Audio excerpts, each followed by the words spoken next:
What's up, grinders? Here we are. Better late than never. Here we go.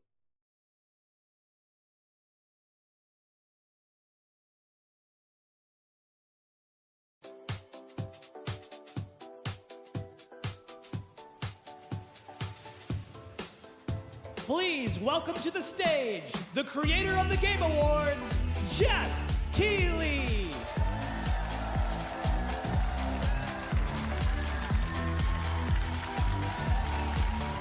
It's Summer Grinds Fest. Is it smuggling grapes? Let me see. Yep. Sight pants confirmed. Oh, damn pause. We're already starting. We're already starting. Oh, my goodness. Hello, everybody. Welcome to Summer Game Fest 2024. You ready to see some video games? We are so thrilled to be here with you, and this is a showcase of what's next for games live from the YouTube Theater here in LA. Now, if you're watching this show, first of all, welcome. I know everyone around the world is joining us for this special moment. You ready? I know if you watch this show, you don't just play games, you deeply care about this art form and the health of this industry.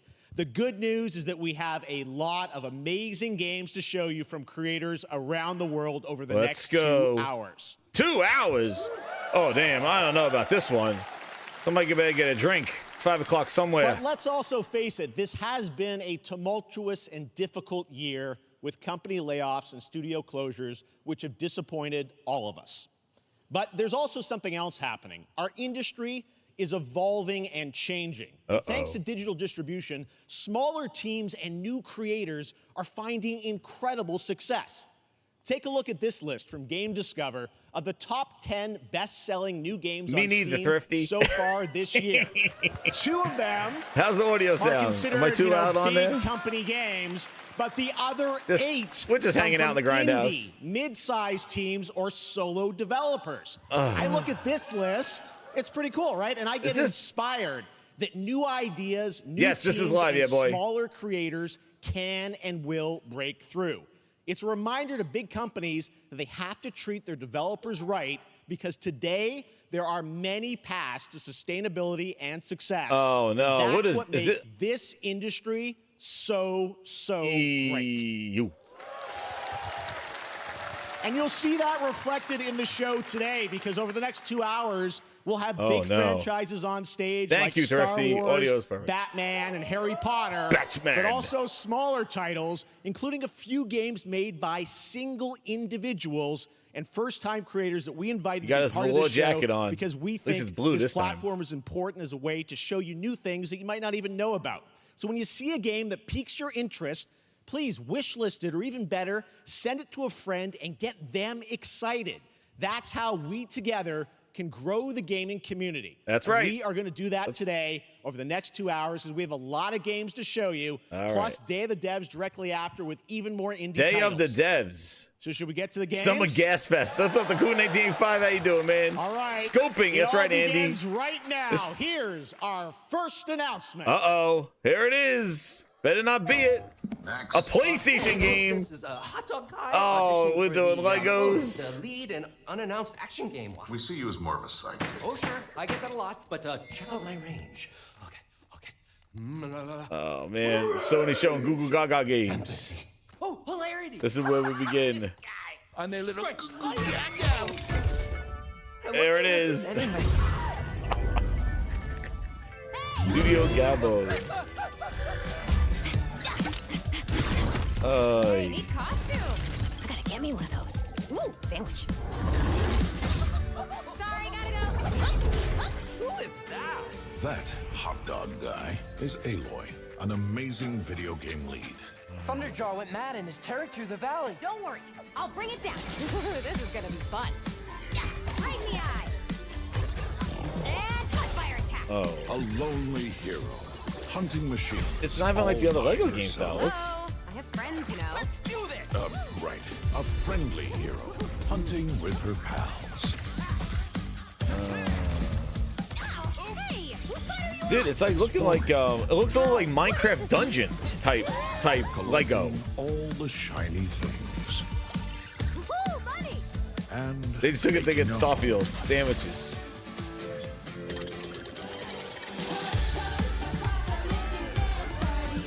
Alright, I don't know what this music is. and I'll hear it. Wait, I got my music for this.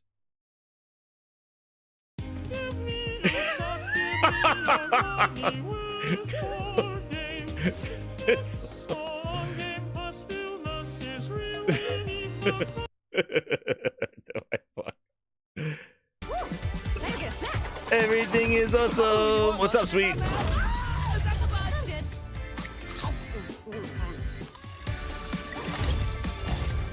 Yeah, it kind of looks like, yo, PlayStation 5 Switch? Steam, it's not coming to Xbox, but it's going to Switch? Whoa! Whoa! What are we doing? Wow! Horizon on the Switch? Lego Horizon Adventures what? Coming out later this year for PlayStation, but also day one on PC and Nintendo Switch. What? It's a playful, lighthearted story inspired by the world of Horizon, designed with two-player action in mind, supporting couch and online co-op. All right, now we're going to completely shift the tone to the next game from Torn Banner Studios, developers behind Chivalry 2. For their next project, they are proud to announce No More Room in Hell 2, the sequel to the 2011 award-winning Source mod. Horizon's getting so Switch is getting Horizon. It's up to you to find your friends and survive with permadeath. Here. How can they leave out the Xbox of that? Like Phil Spencer's project, he has a whole project name, Project Latitude, bringing games to PlayStation, and then they're not even putting that on the Xbox. Meanwhile, Phil put Minecraft Dungeons over there. Oh man, Sony just gave Phil Spencer the friggin' nut shot. Oh no, not like this. They're like Xbox. I'm here to tell you right now. We don't care. Dude, that is so weird. It's like everywhere but an Xbox. That is so weird. But to put on a Switch? That's wild. But it doesn't look like the traditional Lego games. It looks like a Minecraft Dungeons type Lego. Yo, what's this? There's more room in hell? Is that what this game is?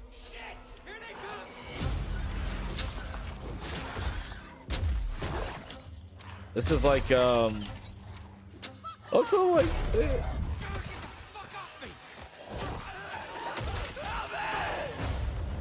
yeah, but not your mother. It's not. It's everywhere but an Xbox. It's on a Switch. Horizon. That IP is going to Switch. Crazy.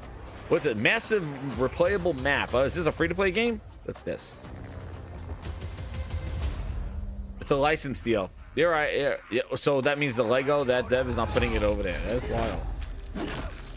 Did anybody play No More in Room in Hell 1? Series, holding back Horizon. Coming this Halloween. Oh, yeah, boy. Really intense. All right. To introduce our next Day one PC and Switch. Wow, that's wild, dude. What's up, Mighty McFly? Tell us what we're missing, because I don't know if I want to sit through 2 hours of Keely smuggling grapes. Last year, when she was sitting in the audience. Well, this year, she's joining us on stage. Oh, no, we got interviews. With us. Please welcome Curious Joy. Who? Who? No, keep showing games. Who are these people? Thank you, Jeff. Who this? Hi, everyone. I am so excited to be here at Summer Game Fest. I'm here with you today to share some even more super fun trailers. So let's get straight to another world premiere. A special guest. This is a highly anticipated game from a beloved franchise. What's up, Michael? How you doing, man? Let's see what this one is.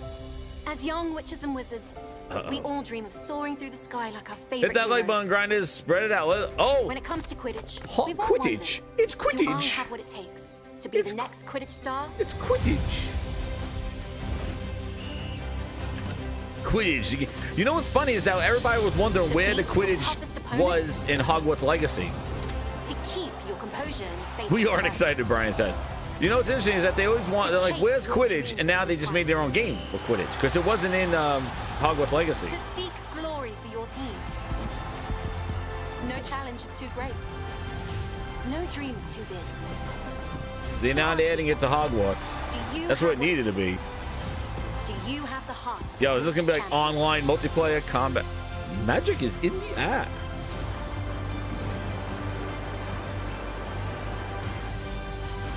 Potter. Quidditch Champions. EA Sports, it's in the game. September 3rd.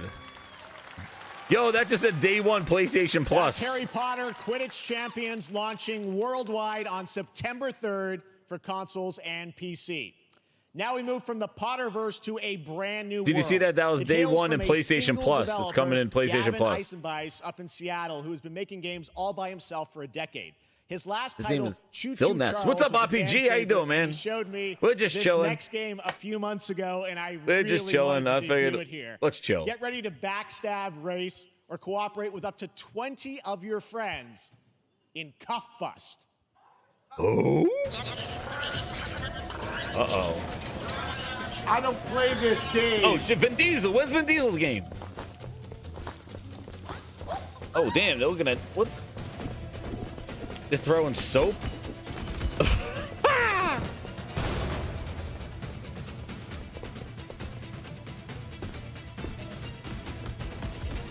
They're throwing soaps? Hold on with this Cuff Bust. What are we doing here? What are we doing here? All right, that's why Jeff Keighley had to talk for 5 minutes about the one dude in Seattle. Piece of they love throwing the soap, man. Look, the blow. Yo, what the hell? You break out of jail as like a teddy bear?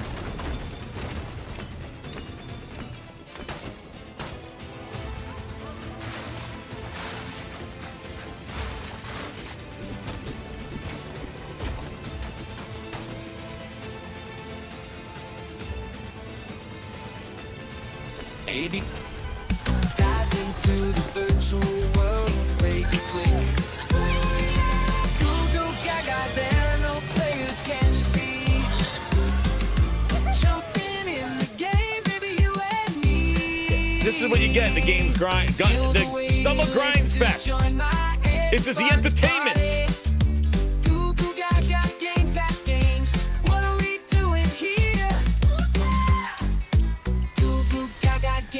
Games. What are we doing here? That's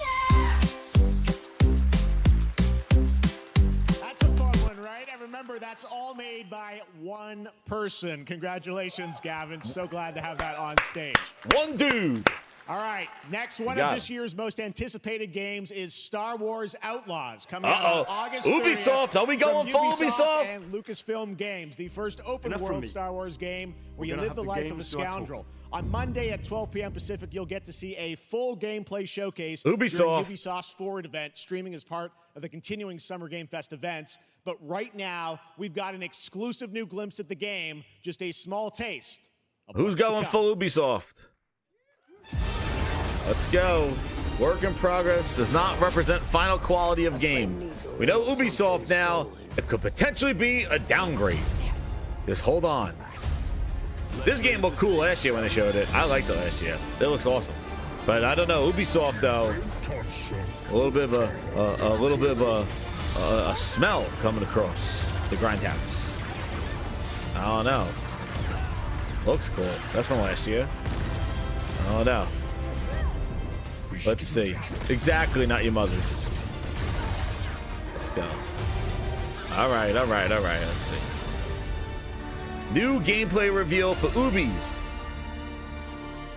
All right. We'll see. I think I spotted Lando there. So great. And by the way, I'm just noticing everything we're showing you so far, I think is going to be, coming out, this year, Cuff Bust. I'm not quite sure, but it's so cool that there's stuff that we're going to get to play in the next few months here. All right, well, moving back to smaller teams, a few weeks ago, I had a chance to play through this next game, and I have to say, it is really spectacular. Neva comes from Nomada Studio, the creators of the Game Award-winning game Grease. It chronicles the story of Alba, a woman bound to a curious wolf cub. Here's your first ever look at the gameplay. Oh, sorry. Not now. He's not coming out yet. Ladies and gentlemen. He's not coming out yet. Sorry. Slip of the finger there. Slip of the finger. I thought he was coming out. Oh, here we go.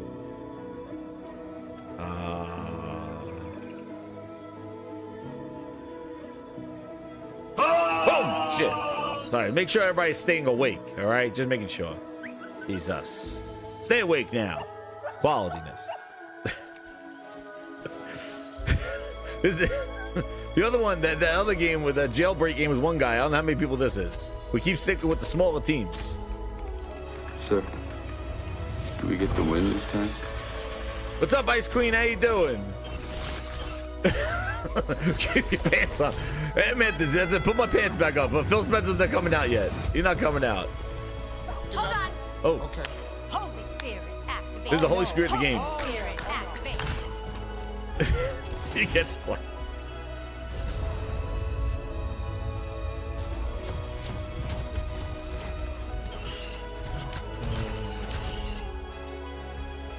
I always feel that they show a lot of these.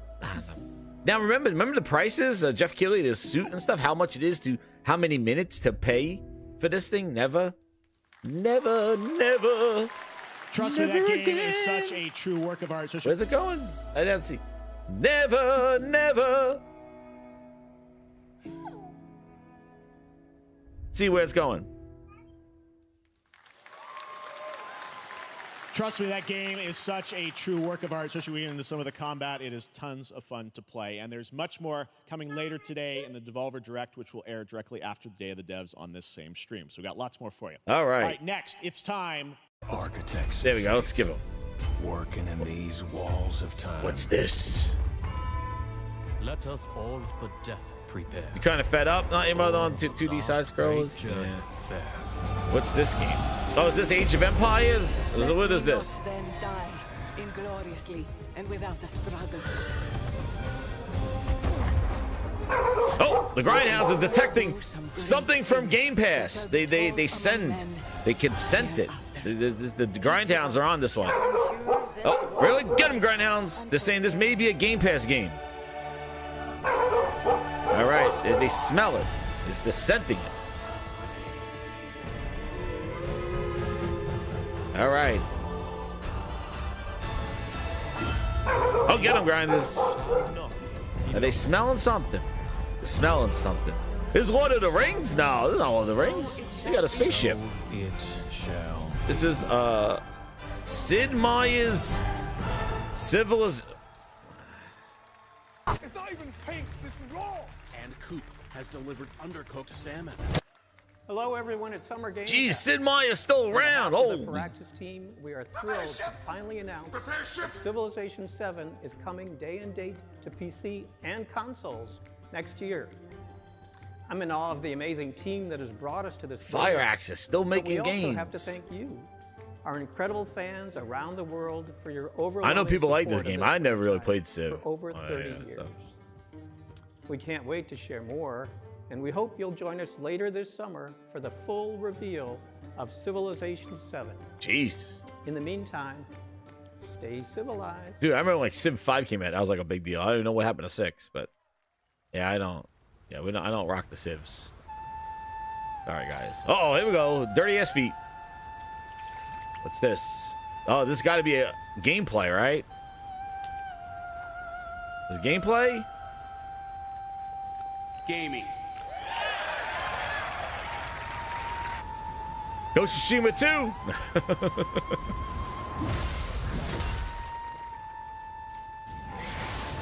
Wukong. Yo, we got 2 hours. Grinders, I don't know. Somebody says Wukong.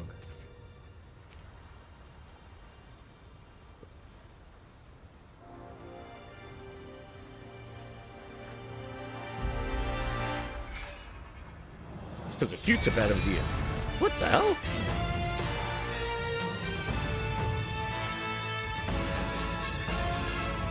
Wukong. PS5 Epic Steam. Black Myth Wukong. Looks like a console exclusive. Whoa! Can you get that Q-tip thing? Yeah, what does the game look like though? August 20th is coming out. All right. Oh, MetaQuest games.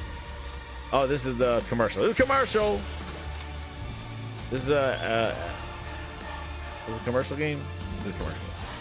Yeah, no Xbox on there, and that's the main thing, to see where these games are coming out though. So that looks like a PlayStation PC exclusive game. A PlayStation PC, no Xbox. They're gonna need that Xbox showcase. They gotta say, hey, yo. That's Ghost Rat 2, man. That is wild. Perhaps humans were fated to build the monoliths. Yeah, Wukong, no game, Xbox. Heaven and return Horizon, Lego, no Xbox, but on the Switch. Wild. But mankind was even more than it wished for. Yeah, Facebook does have the money in. But chaos. Who this? Every new height brings a terrible fall. And yet hope still glimmers. Even in the depths. Yeah, that's not coming to PS4 too. Like mayflies. Yeah, I can't. I don't know. I never played the first Wukong or Wulong, like Wukong. Was that on Xbox? Was that everywhere? Oh, this looks like a. What is this game? I always like big epic boss fights. Those the Grindhouse approves of big epic boss fights. Wherever we do approve of those. We stand together. I don't know who that is. July 9th, Once Human, looks like a free-to-play game, probably. Oh, no, Samsung. This is a Samsung commercial. Samsung, take a Samsung gaming hub. Yo, uninstall that. I don't watch no Samsung commercials. It looked good, but there was no gameplay, but it looked interesting.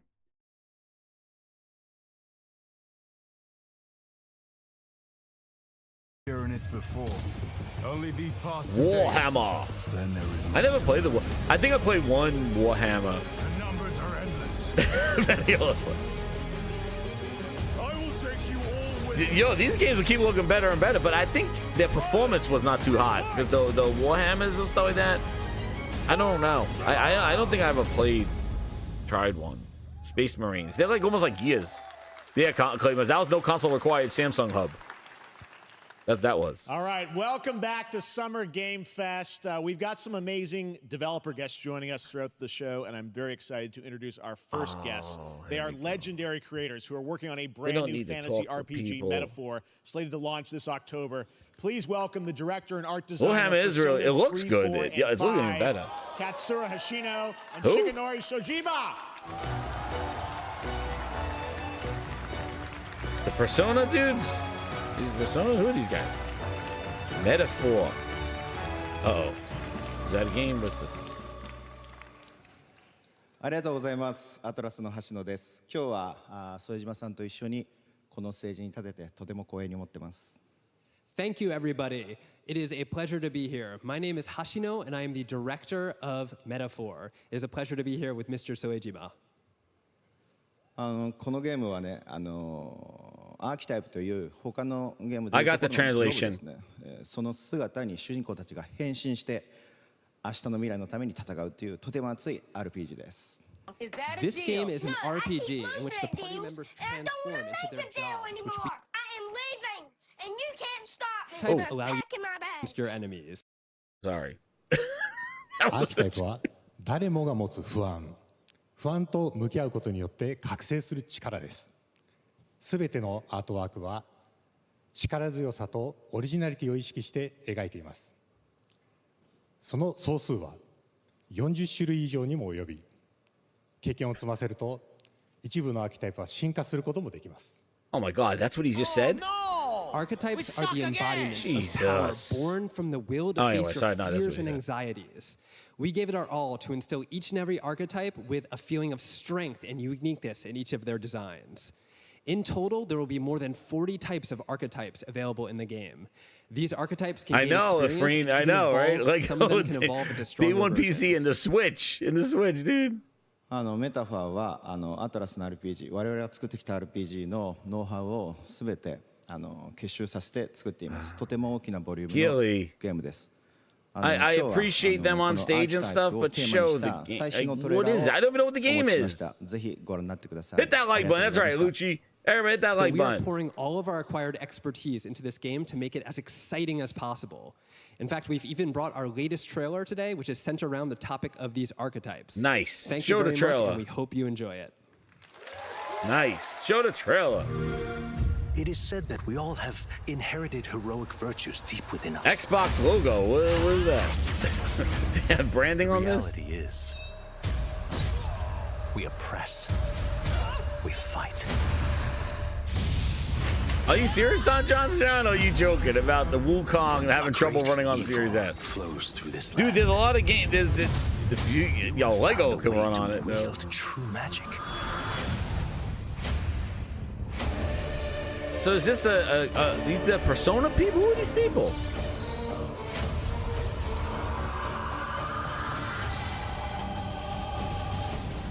Many more protectors and followers will gather to your Is this side. Phil's like Val for Japan, I think? That the same Hulkenberg is the guy's name was. Hulkenberg.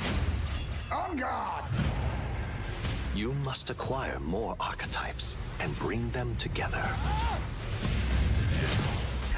This must be day one Game Pass. Because they had an Xbox logo in the beginning. This got to be a day one Game Pass. Interesting power. An archetype whose existence was only theoretical. You wield power now. Atlas, Persona 5. Yeah, this is Game Pass. The Grindhounds are on it. Grindhounds, get on it. Xbox and Windows. It's not even in Game Pass, though. Such an honor to have Hoshino and Shojima with us on stage. Thank you, guys, and for that deep look at the archetypes, such stunning visual designs. Now we're going to jump into the Arkhamverse. Batman Arkham Shadow is a MetaQuest 3 exclusive that's like Microsoft's Valve for as Batman, they use the money from the mysterious Rat King. They use the money from Tango Gameworks and pay for that. They're like, oh yeah, we still care about Japan. For Batman Arkham Shadow. That's Phil's Valve for Japan. Right? I guess. I don't know why they think that will be an Xbox PC. It said Xbox and Windows, so it's like Xbox and Windows Store. It's not. I don't even think it's at Steam. Driving this strange. Oh. The only light left is from the fire in the streets, casting shadows of rats on everything that was once good.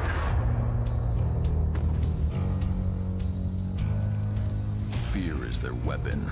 Oh, is it? Because it wasn't on there, maybe. Okay. But Metaphor is releasing on PS4 and PS5 as well. Yeah, I thought it was strange. Like, why would it be just like Windows branded? What's this? The Rat King will stop at nothing to destroy my city. Get him, Batman. How far will I go to destroy him?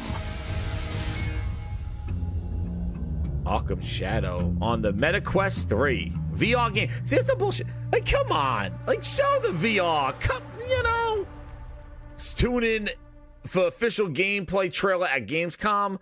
Oh, come on. It's a VR game. Don't, like, I hate when they do that with VR games. They show, like, all this stuff. Like, show the VR gameplay. Gamescom. Oh, yeah, okay, yeah. I am looking forward to heading back to the Arkhamverse. Now, it is time to update fans on a legendary fighting game franchise. And that includes me. Because I have been a fan of this series ever since one of its first iteration and have been playing each one ever since. So, let's check it out.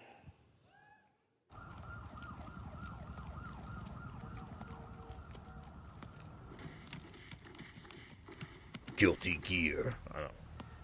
I don't know. The hell is that thing? A moth? Jeez, I got a monstrous moth like stuck in my friggin' screen over there. And that's the Fatal Fury.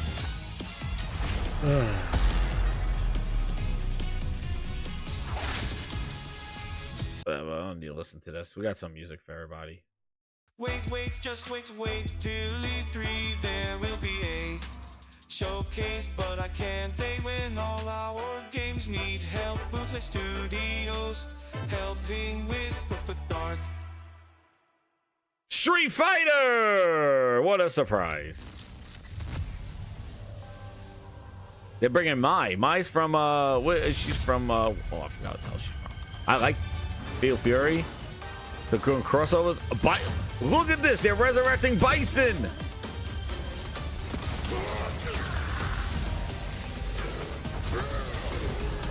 Street Fighter, Cross Fatal Fury. Yeah, but is it all of them? Uh-oh, a shattered M. That's M. Bison. Oh, damn. M. Bison, Terry, Elena, and Mai. Pack him up. Vincent Dennis says, packing his bags. That's a cool version of M. Bison, though, like resurrected. That's pretty cool. How's this? Fighter Pack 2. There you go, baby. Oh, damn. What did he do to him?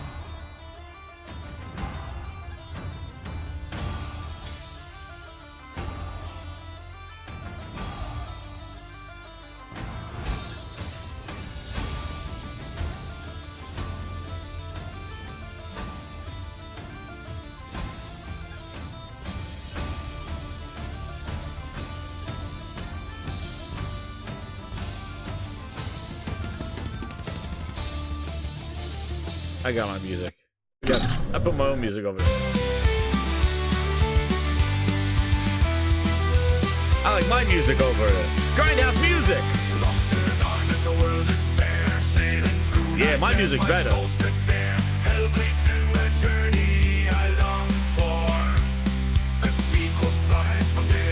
We got Grindhouse music for everything. The first was a masterpiece, a twisted delight. Experience pushing boundaries with might. In the hands of a giant, this game could soar high, but will. Excellent. Test of power. I guess we'll see. This will be when the true battle. It fits better, D-Rock says. Oh, damn. We're back. Dragon Balls.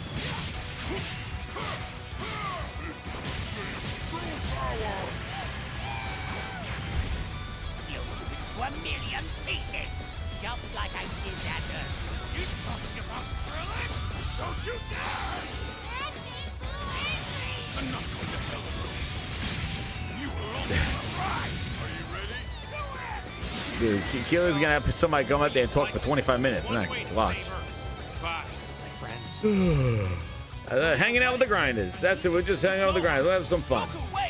We get some Grindhouse music in there.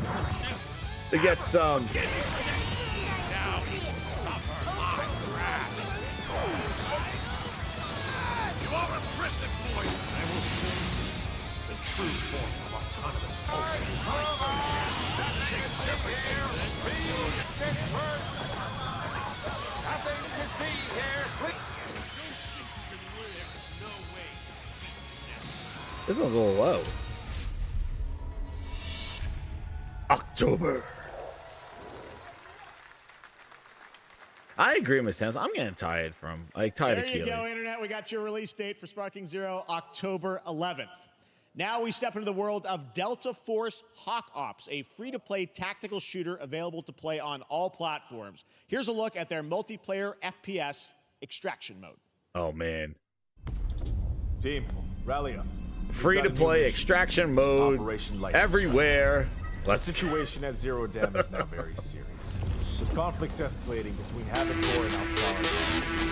It's time to take action. Wow, they got some good music with this game.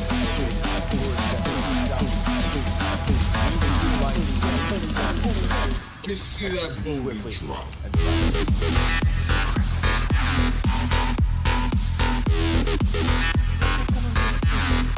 Development, build, graphics, and gameplay features.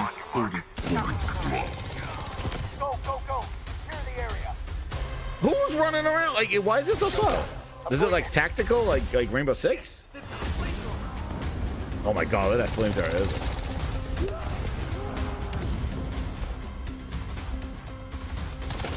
I don't play this game. Vin Diesel does not approve. I don't play this game. Free to play everywhere. Extraction. I don't play this game. All clear. Prepare for decoding. Call of Duty got competition? That's all. Dude, it looks like it's janky as hell. It looks like the frame rate's like atrocious. Good luck. Uh-huh. Yeah. Golf clap. But that is not all. The game's premium campaign mode, Black Hawk Down, is a reimagining of the original game that is also fully licensed to recreate moments from the award-winning Ridley Scott movie. Here, the Black Hawk Down movie? Our first look at that gameplay.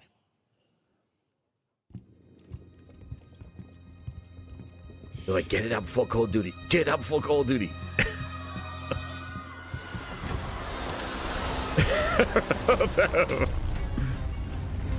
Dude, I remember they made... Yo, I remember the game I played Black Hawk Down. Do you remember the game? I remember that game. I played... It was on... Was it on the 360? Black Hawk Down, the video game. When did that come out? Yo, I remember buying... I remember playing that game because it was like after the movie. What is it? Black Hawk Down game. I remember that. Was it the 360? Delta Force Black Hawk Down from Team Saber. Yep, 2003 it came out. It was PlayStation 2. Dude, I remember this. Holy crap. Yo. And now, I have an update for you on Fatal Fury, City of the Wolves. For real this time. Remember that? Remember this thing? That was it. Delta Force Black Hawk Down, dude. Yeah. 2003. Holy crap.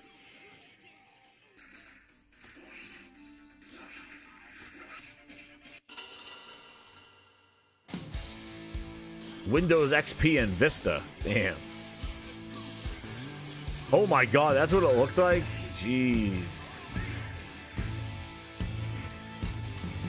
Yo, look at this is what Black Hawk Down looked like, dude. Oh my god. Anyway, I'll get back to Fatal Fury. Sorry, distraction. Those are the good old days, dude. It was like you had vehicles, and it was like a big deal to have like vehicles driving around. Damn.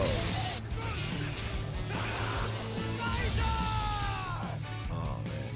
Yo, and know what else I remember back in those days? Remember like Soldier of Fortune when you used to like have all the gore and stuff like that, where you could shoot off their limbs and stuff? That was crazy. Uh-oh. Halo Infinite with Atmos.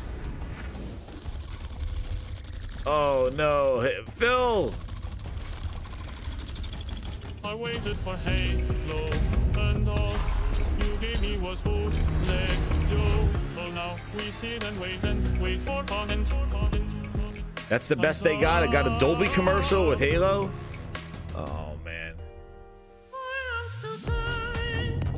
A commercial. That's Halo. Phil. Halo with a Dolby commercial, Phil. We got commercials. I don't know what, like, I like how they roll in these commercials and make you think that they're game. Like, they just roll in these ads. Yo, Soldier of Fortune was wild, man. I remember renting that from Blockbuster. Hey, Enrique, I smell this. I smell the bullshit from a mile away, Enrique. That's what happens. I knew it. I knew these commercials. When Smuggling Grapes comes back on, that's when we come back up there. Poor Halo came into a Dolby commercial. Jesus, Phil Ness. Man, oh man. You know. So what are we feeling, everybody? How's this show? What are you thinking? I don't know. I feel something coming over me. I'm feeling a little blue. You know, I'm feeling a little blue. I think I got the... Let the music play.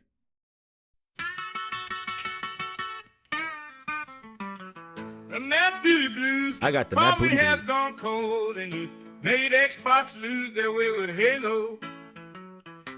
Stinky tears and spreading bull. Trash finger strikes again. Got the Mad Booty Blues. Yeah, blue.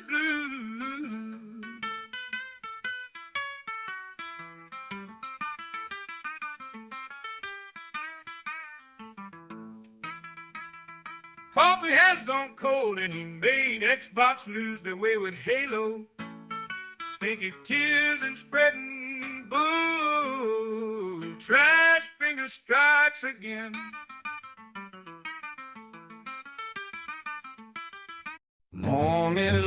And Matt Booty Blues. Man, Keely, how many commercials we got going on here? I got the Matt Booty Blues. Hit it, BB. The Matt Booty Blues. Coffee has gone cold, and you made Xbox lose their way with Halo. Booty? Stinky tears and spreading bull. Trash finger strikes again.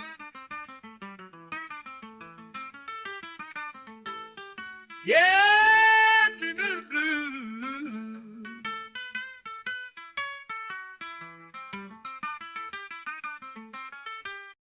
Oh, we're back. At Summer Game Fest, and that was a look at Mecha Break with its immersive aerial and ground Oh, combat that was a with game? lightning Sorry. fast You merged it with the commercials. Next, What's up, Ghostface? Jason Blum and his Blumhouse banner. Oh, has the become horror game, synonymous Blumhouse. with Let's go. I like their incredible movies. films over the years. Let's go. Like Get Out, Megan, and last Keep- year's Five Nights at keep Freddy's. Bloober Team Now Blumhouse away is from entering this. the video game world. Let's go. In a big way. Let's go, baby. Horror game. Let's go. Here we go. Blum, I like their movies. Yo, they should make The Cabin. What was it? The friggin' the Black Phone. Yo, they make awesome horror movies. Oh, damn. Let's go. I want some good horror games. Dark times await us. Crystal Theater of the Isles. Oh, is it a bunch of games? A first person. What the hell? Oh, man. What the? What's this? Oh, wait, wait, was that a game? And what's this game? For Perfect Garbage. Oh, wait, that was one game. This is a second game. Okay. All right, I was confused. There's like a slew of games. Sleep awake? I'm terrified to sleep, and I am scared to death to stay awake. Black Phone was Don't good. worry, Viv. If any ghosts actually show up, I'll protect you. Hell, this is like a bundle or something? Like a humble bundle? No matter what, just go home. Is this a humble bundle? What is this? The local police department asked me to help with a case. This is Blumhouse Why Humble do they need a Bundle. game designer. Should have some developer. Oh no! Oh no! What happened to the first game? What are we doing? Is this like an anthology? Project C? Oh no! Project 3Cs. I'm confused. Yo, this is like Bloomberg Humble Bundle. Is it a bundle?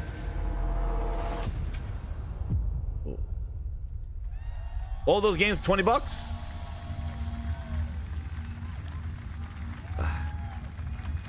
Oh, what happened to the first game?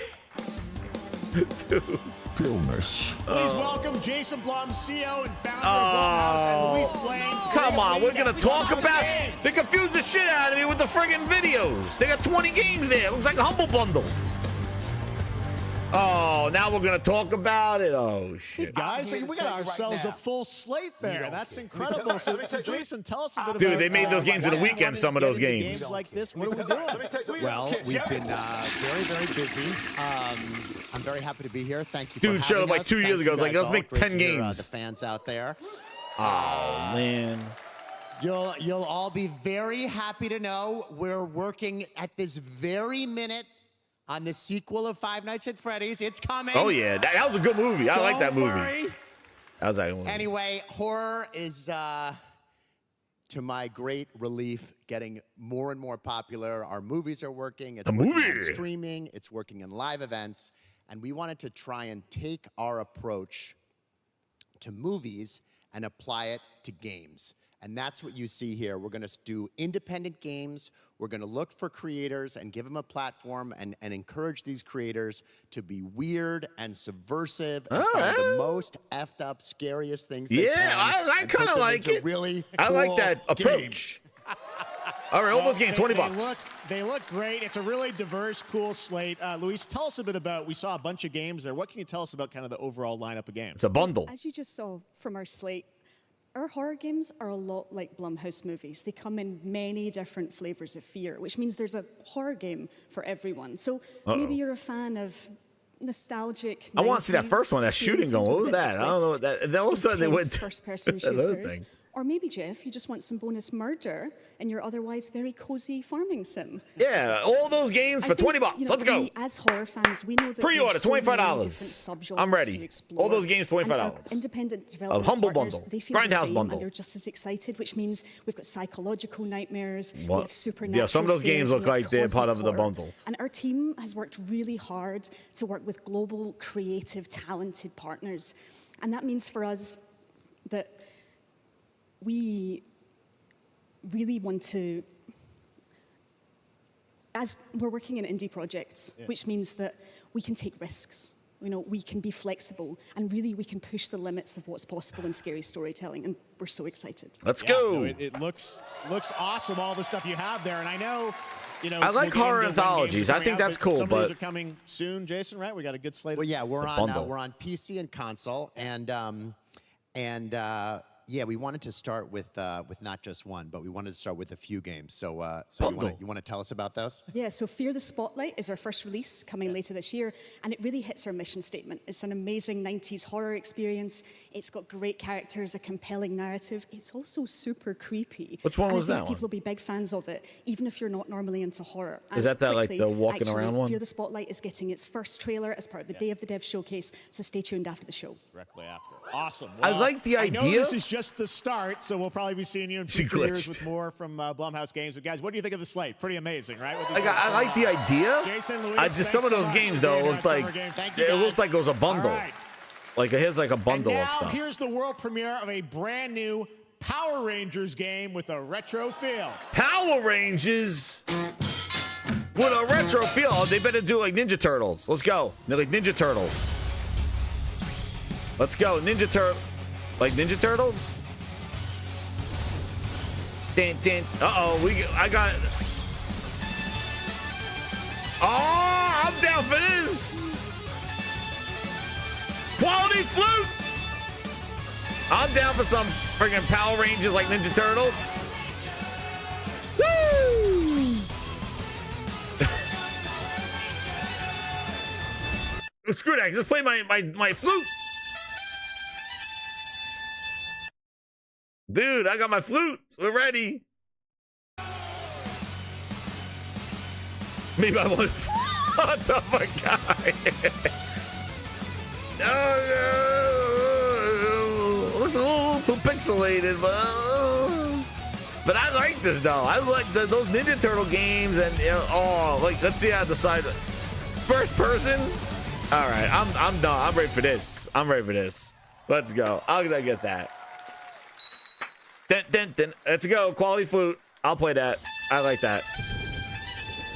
That nice little palate cleanses. I'll take one of those. That's good. I'll take Power Rangers as like a Ninja Turtle side-scrolling brawler. Sounds good. Needs online though. That'll be fun. And he also with the Phil Ness flute. What's this? There's a sad game.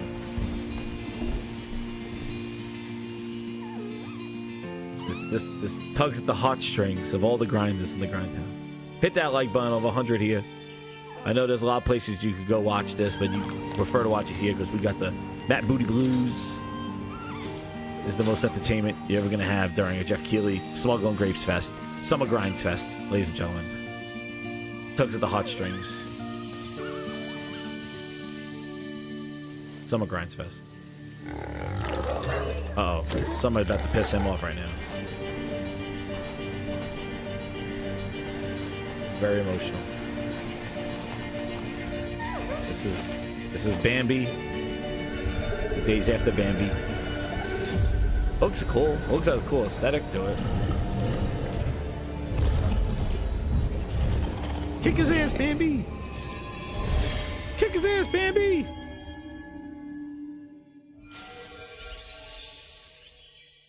Deer and boy. The deer is going around going, boy. Boy, it's the deer. What a beautiful game, Deer and Boy, which comes from first-time developer Jason Houdet in Paris, who started that project alone in 2020 is that Paris? during the pandemic, and now has a team of 8 helping him realize his vision with financial aid from the French government. And games like that are why we do Tell me where to go, boy. First-time developers a chance to show you what they're working on. All right, next, after a long wait, Kingdom Come Deliverance 2. Where is Little Devil Inside, Michael, right? Where the hell's that game? First-person open world RPG from Warhorse Studios. Here is a brand new look. Let's go, Ryan. Uh-oh, Jeff Keel looks excited about this one. The best laid plans of men don't always come to fruition.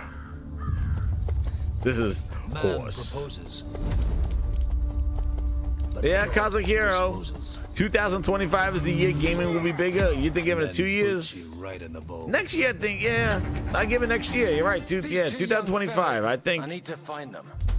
One's smart. This year is a little rough. Blue-blooded it's not bad so far, but you behave like a we'll see. Brat. How dare you speak? Oh, I thought they cut his head off. Gentlemen, praise be to our Lord Jesus Christ. This is Get on a Horse. There are many sinners in this world. Whoa, what's that guy doing? What's that guy doing? Pause. Yo, what's that guy doing? Back to the tapes. What the hell was going on back there? Jeff Keighley. It's too early in the day for that. What the hell was that guy doing? One's smart. Yo. Back to the tapes, Keely. What the hell was going on over there? The last time I ran away, I lost everything. Dude. I'm never gonna run from that. Wait, is the one I just go back? Did you see that? Whoa. Is this a game that can't run on the S? Is this retribution for my sins? Yeah, is this the part? Wait. To the task. What is this? This Deliverance 2?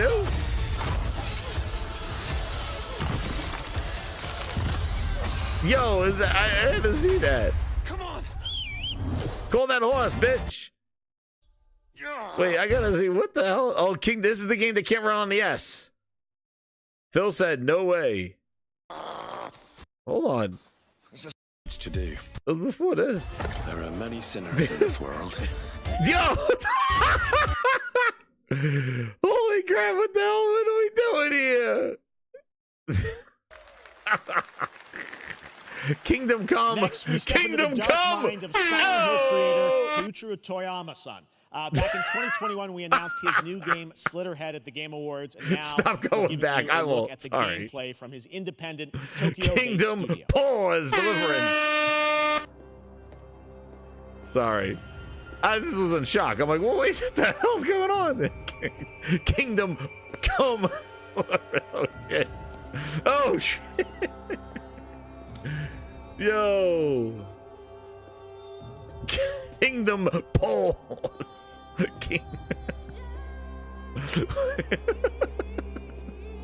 Yo, Keelan got no shame. He's like smuggling grapes. Let me show you this. All the Series S owners are like, I got to upgrade. Look at this game.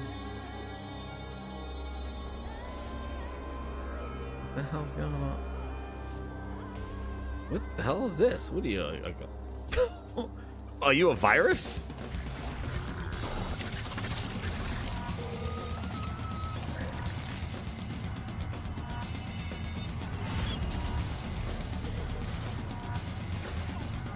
What the? What is this? It's like.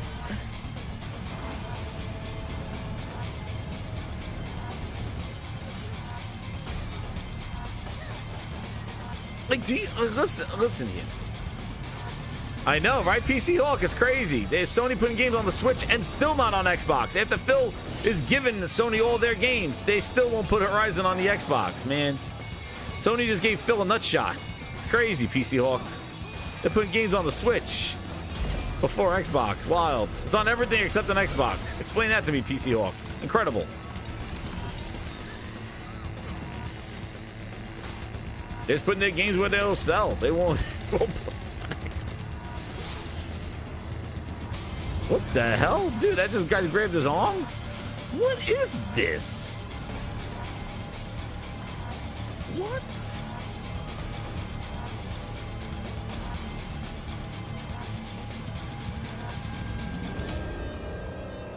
Slitherhead.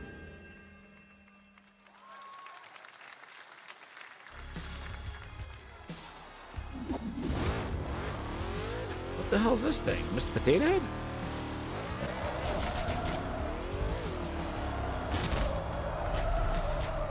What the? Yo, like, come on. What the hell is this? That's what I call a dramatic entrance. There's a reason why I'm called Killer Bean. It's because I'm good at what I do. Really. What the hell is this? Like, what year are we in? I'm sorry. What year are we in? This is Booty Head. It would have been funny if they were a bunch of ass cheeks. Oh, they're ass cheeks. The game. This is ass cheeks. The game. An international organization. This is ass cheeks. The game. Enough to shape the world. They're not being their ass cheeks. And trying to kill me. Now, I'm gonna destroy them. You're the gosh darn idiot who wants to take down the Shadow Agency. Well, it is sure nice to meet you. Before you die.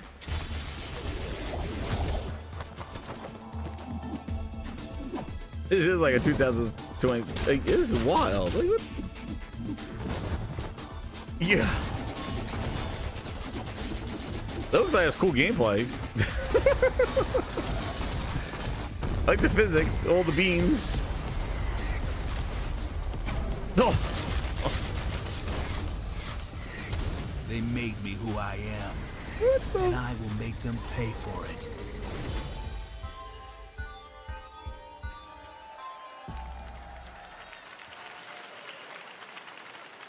Glad you liked that one. That was Killer Bean, a third-person roguelike shooter made by another single developer. Wait, roguelike shooter? It looked like GTA. It looked like open world. He worked as an animator on movies like The Matrix Reloaded. A Series S exclusive PC Hawk? Come on what now. Can happen in this industry. All right, don't be that mean to Xbox. Their brand new game. Please welcome from the Game Bakers, a small independent studio in Montpellier, France, Audrey Laprince and Emmerich Toa. Hello, Jeff, everyone. I'm very happy to be here. When we created our studio, Bean Killer was a nickname. We promised each other to always come up with something new. So after Fury and Haven, we're here to introduce our new game, Cairn, a survival climber. When I was a teenager, my dad prepared an expedition to Mount K2, but half of his team didn't come back. And I've always wondered, why do alpinists risk their life in such extreme conditions? I don't know what's going on. This is something we wanted to explore in These games are all over the place, dude. Cairn is all small death. What it takes to go beyond your limits. You climb a mountain what we have, to reach a summit never reached before. Just show it. And the climbing gameplay is the challenge. It's very intense and realistic. Oh shit! It's a face-off between you and the mountain. They're all they're all small. And what you're going to see in the trailer is not from cutscenes. He charged these people all this money. How much did he have to pay to be on stage? He wants $100,000 a minute. You can see more later today during Day of the Devs, but now let's have a look.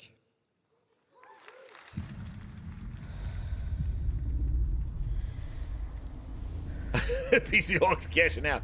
You can't see this anymore. I know PC Hawk. It's rough. It's rough. This is Karen the climber.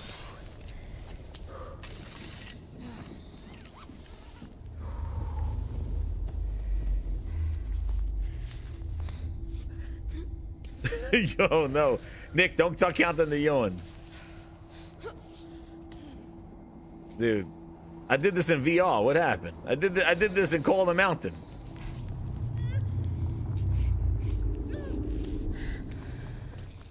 Look at her knees are trembling. Is that the physics or is that the animations? Oh, so you can't fall and die? You can only just like...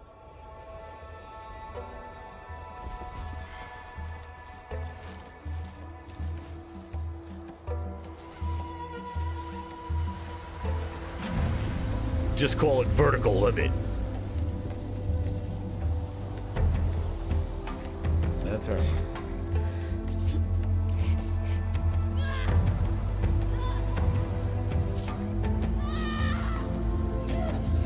no, she's grunting the whole way.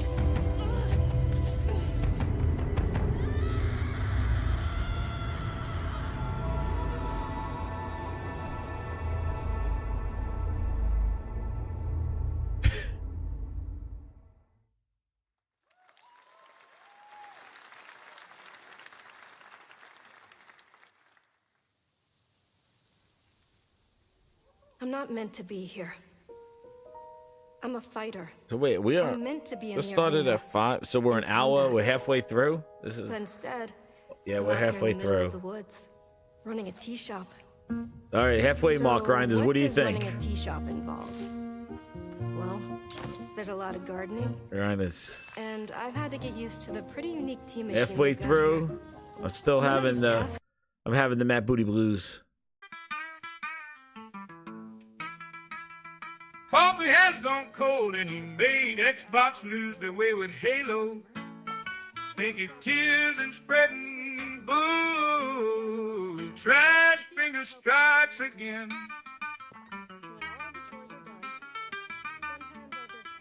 And do absolutely nothing. Matt Booty Blues. I can stop running. This is good for me. I need to enjoy this. I feel good. I'm happy. I'm happy. I'm happy. You climbed to the top and asked for a manager. No, not like this.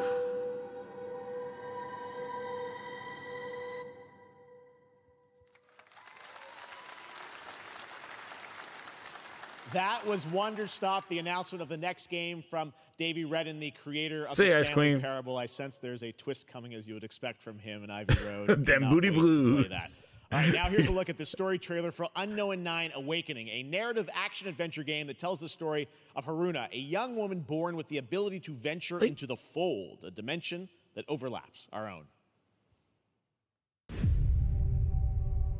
Turn your thoughts inward and focus on your shade. Do you feel it? I do. Your progress is impressive lately, Haruna.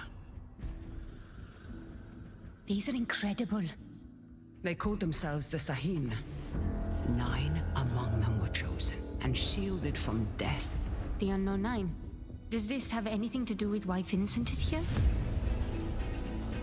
Humanity has lived for eons at the mercy of the Nine. It's time we took control of our own destiny. Tomorrow, how would you rate the show? Yeah, I'm not. This is tomorrow. This is like. Why are you so interested in Vincent, anyhow? He killed someone I loved. Yeah, this is nothing. Like when I thought it's kind of crazy. You know, nothing against the games, but I just feel that, like, you know, Keighley made a big point, like, even with the ESA, to kind of be like, yeah, ESA, when they couldn't figure out E3, and Keighley was like, you know, advertising Games Fest while the ESA couldn't figure out E3, and kind of make it like that he wanted to take over E3, which he has done now, because he's taken over this time. Strange place. But this is no E3. Like, this is the thing, Keighley, like, you're not E3. Yeah, you could have a big stage and pack a room and charge people for tickets and $100,000 a minute for a trailer, but like, you're not E3, Keighley. Like, I don't even know if all this warrants a stage and a live audience and all that other stuff. Like, this could be a state of the industry or something like that. Like, I don't think it needs this whole 2-hour pomp and circumstance show. But I just think that was the thing that I take, because like he kind of went after E3 in the ESA and be like, oh no, we got Summer Games Fest, we don't need E3, and kind of build him as like the Keighley 3, you know? That's where I feel that it's a little disingenuous, because this is not E3. Come on, like, come on, man. We would like this is nice, but these wouldn't. You know, maybe it's great that these games get these kind of this time, but I don't know. It's not even E2. Like, yeah, nah. I would love to have E3 back of the old, but you know, and that's the thing that kind of ticks me off. It's like if E3 was such an issue, having the games and ready to show and all that other stuff, then how are they still having these kind of showcases around this time. If the timing of E3, the summer, it was like that was the problem with E3 was that it would affect developers. It would affect development time. Like that's the reason why people start backing out of it. Like they don't want to prepare for E3 and delay work on the game. Well, if they're still winding up doing these things, like I don't know. Like isn't it the same thing? You would think everything will go quiet now, and we would get more in the information, like, you know, in the spring or in the fall.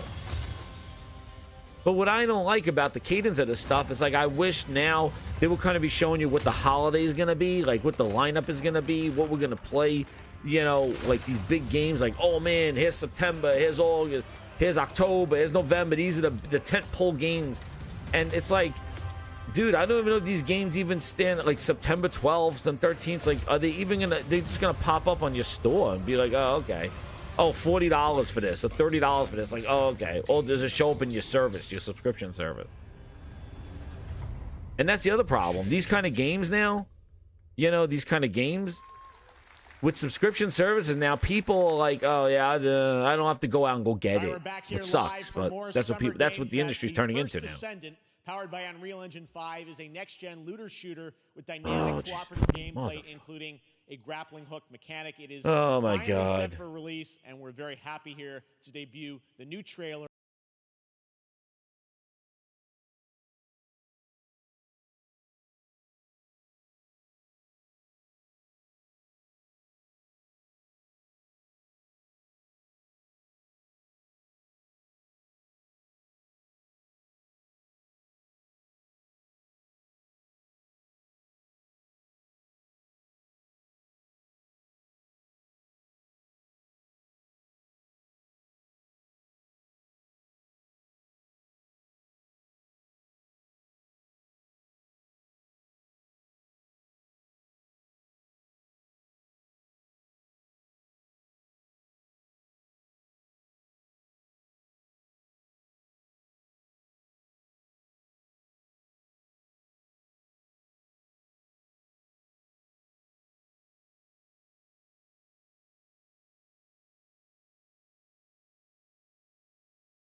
What's the game?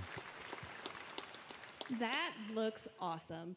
The first Descendant will be available across PlayStation, Xbox, and Steam. Wishlisted now and prepare for the release on July 2nd. And now, please welcome two developers whose hit indie game Among Us comes out the world by storm in 3 friggin' weeks. And they're not showing gameplay of it. Here are Victoria Tran and Forrest Willard. There you go. Game comes out July 2nd. Show the movie. What's up, gamers? That game had a beta on the PS5. Did you play it? Is it good? Can you believe they just let us be on this stage? Like, no chaperones. Like, I know. Can we announce something totally fake? Do you think they'll let us You do played that? it for a day? Among Us 2, Among Us 3. Is it good? 4. What does it look like? It doesn't look like that, right? Turns out we actually have something very real we wanted to present to It you was all a today. beta. Shit. There's been so many I missed great that indie one. games in recent years, but it's also been no secret that I guess it's kind of a rough time in the industry. Some devs don't really get the chance they deserve, so we thought we could help out a little bit. That's why we're excited to announce our side project, Outer Sloth. An indie game fund we made Another that indie game. offers the kind of deals we would have wanted back in our less popular Among You days. This is our way of saying thank you to our crewmates, players, peers, by helping some games. You know how the Grindhouse operates. If I missed it, then it wasn't probably not worth and then it. we all get to play them. Am I delayed? I really want games. Outer Sloth is our passion project and dream for a better, more sustainable industry. We are really excited. Oh, don't use passion project. Incredibly nervous Oh to reveal no, it here don't. and show you the current lineup of games we've managed to fund because of you. And don't worry, Jeff, it has your favorite, a ton of world premieres. Enjoy! And Coop, don't use passion project. Prepare ship! Prepare ship for ludicrous speed! Fasten all seatbelts! Seal all entrances and exits! Close all shops in the mall! Cancel the free-range circus! Secure all animals in the zoo! Hi, I'm Ian from Shape Shop, and you may already be playing our first game, Mars First Logistics. We're Trinket Studios, creators of Battle Chef Brigade, and this is our card battler RPG, Battle Suit Aces. We are Studio NE%, and we're making the Marsfield Archives, a game about building and exploring connections. Hi, we're Midnight Munches. We just released a demo for one-button bosses, or boss rush game, with a single button to press and a ton of bosses to beat.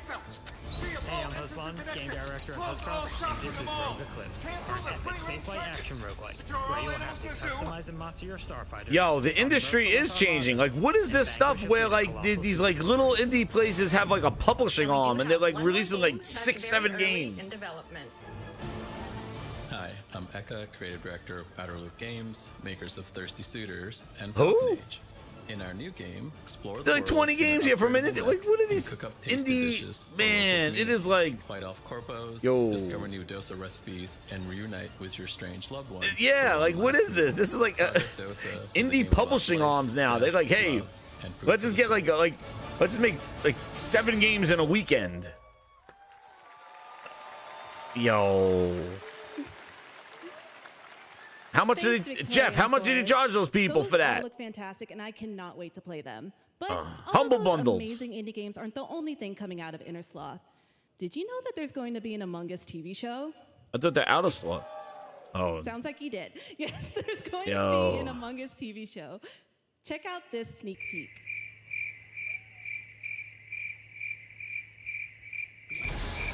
CBS. It's gonna be on. It's gonna be on the cock. Everybody, it's gonna be on the cock. Peacock. CBS is doing it. No, that's NBC is the cock. This is gonna be on Paramount Plus. Paramount Plus Among Us. It is, Enrique. This is an indie showcase.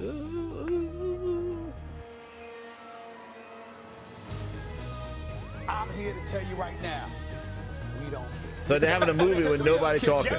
There's no talking.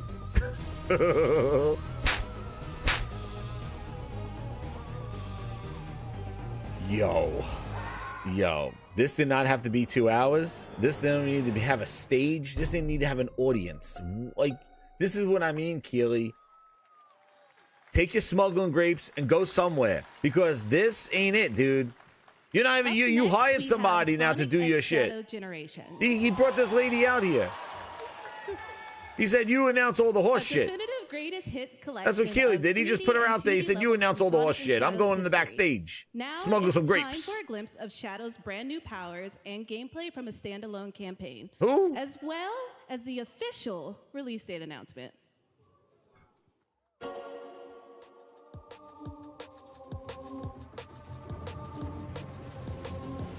How do you show that shit? And then, like, all of a sudden, Sonic shows up.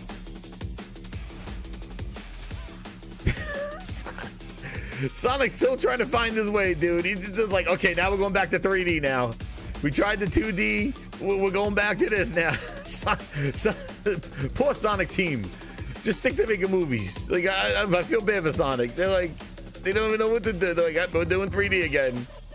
Let's go. We tried 2D.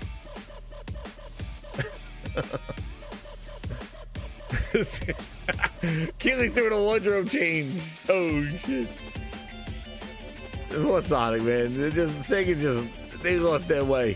We lost our way with Halo. They tried everything. They're trying everything with Sonic. A collection. Oh, is this? They're doing these again. Yeah, these are like. Where's Amy? Damn it! That's all my daughter cares about is Amy. Sonic Mania is good.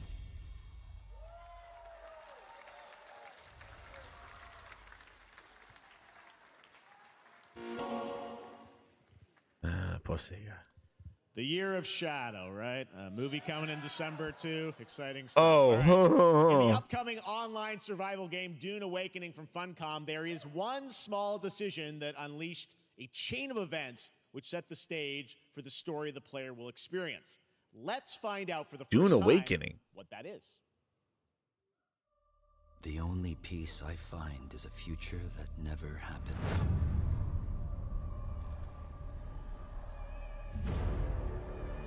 One where I, Paul Atreides, was never born. I created the future. Where's the game?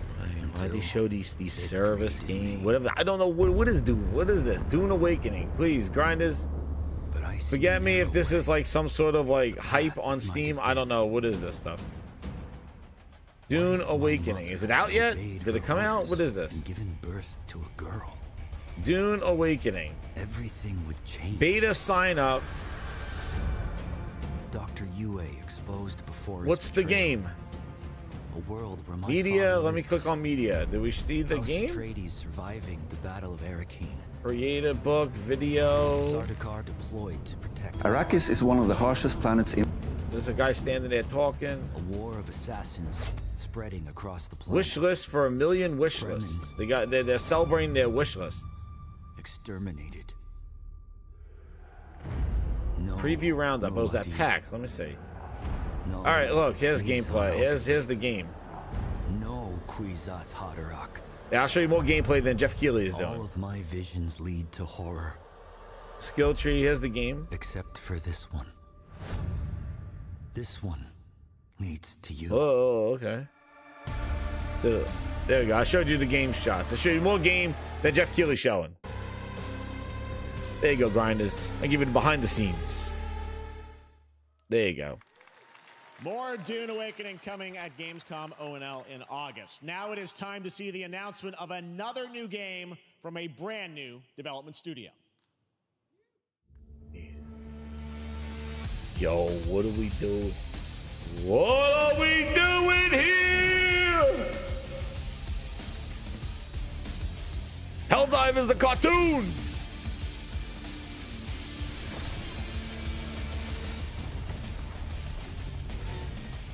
Here it comes!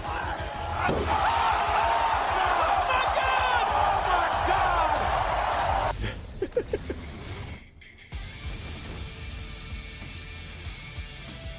Yo. It's a Steam wish list? I don't know what we're doing. I don't know.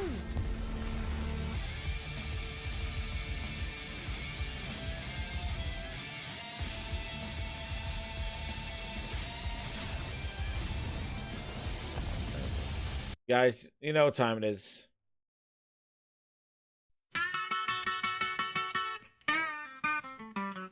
And that beauty blues probably has gone cold and Killer singing. Made Xbox lose their way with Halo. Stinky tears and spreading gold. Trash finger strikes again. Dave Kim, you got some good blues. This is the game. Yeah. Anything like the cartoon?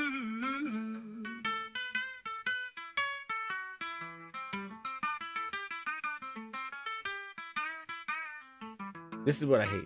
What they did. If they show that step. Has gone cold. Oh, sing it, baby. Made Xbox lose their way with Halo. Sing it, baby. Stinky tears and spreading. This guy's a good singer. Gold. Trash finger strikes again.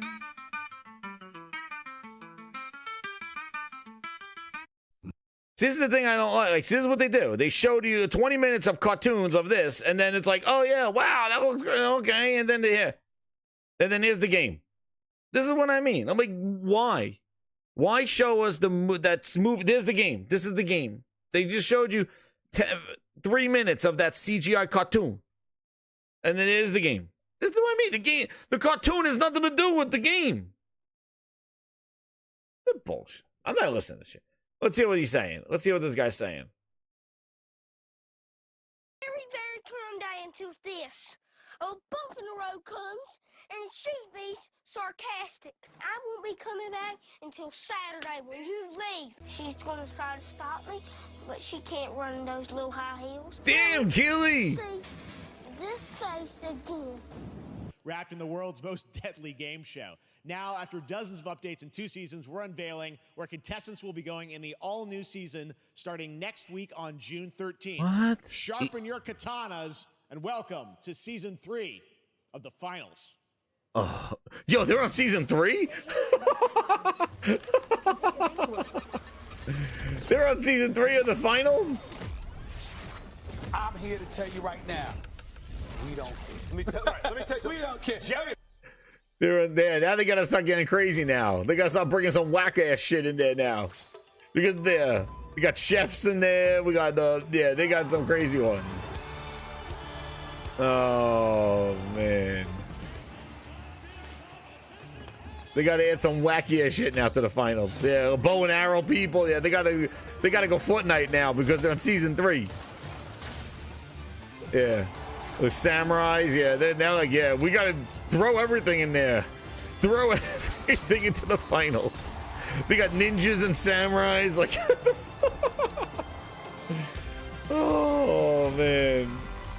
They're like this, they're like, do something. Do something. The finals in Kyoto. Right. Please welcome multiple Game Awards winner and a dazzling Game Awards performer, if I do say so myself, Sam Lake from Remedy. A DLC for Alan Wake 2. He was out there last year. Do something! Do something! Do something! They're getting all their air back! Do something! Do something! Do something! This is now the only way they let me come on stage to tell you something exciting news about Alan Wake 2. What's up, SN Kev? Have been posting your Remedy game collection pictures on your shelves with Alan Wake 2 so far. Max Payne! Digital only, sadly missing. Well, we are excited Max Payne's coming to Alan Wake, watch. Physical deluxe editions. What? And physical collector's editions for Alan Wake 2 coming this fall. What? You can lock in your copy starting tomorrow. Oh my God. Next, we promised you Why would you wait a year? Some expansion content for Alan Wake 2. Oh my God. I'm thrilled to introduce you all to Night Springs. It contains 3 episodes. You decide now to release the physical version. Familiar, fan-favorite, playable characters in mysterious, Claymores, people asking for that last year. And quirky what-if scenario. Who decided to release it without a physical release? To really go out there, as if we already didn't. Night Springs will be playable today in less than 24 hours. Tomorrow. And free? No. Which is it? Thank you.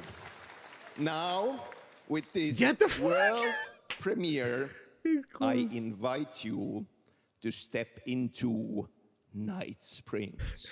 So they dropped Night Springs in 24 hours, but it took them over a year to get the physical versions. Whose decision to make? What the fuck?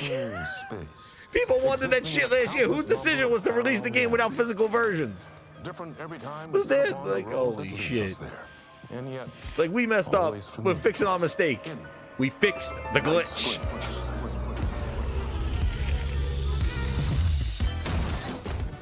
I'm in danger. Please, my #1 fan. You're the only one who can save me. And I will come back for you, my love. Oh shit, what's his name? Sean, I'm really happy. They brought him back. Yo, they're bringing their characters. Okay. He was the only one who could save the writer and the very soul of literature. 3 episodes. Something was different. They brought the Quantum Break guy back.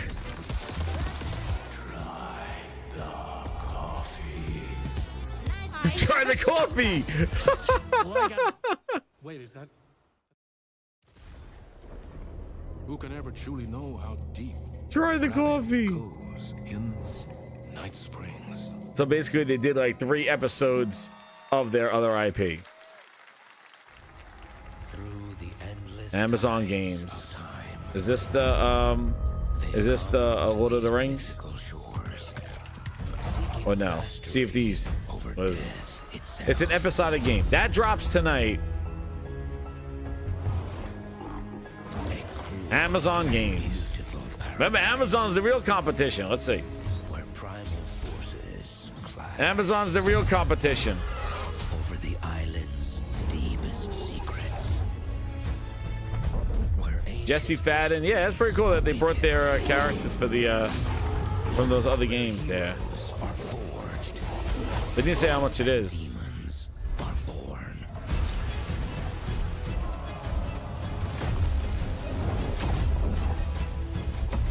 Am I delayed? No, I'm not delayed. Is eternum.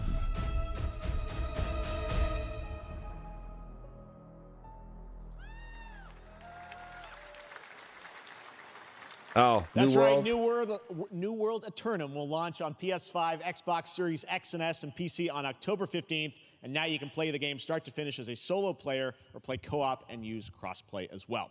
If you're watching SGF on TikTok Live right now, you can comment HSR in the chat to claim a special in-game bundle for Honkai Star Rail of Stellar Jade from TikTok Game Rewards. And speaking of Honkai Star Rail, Hoyoverse's latest space fantasy RPG just concluded its version 2.3 special program a few hours ago.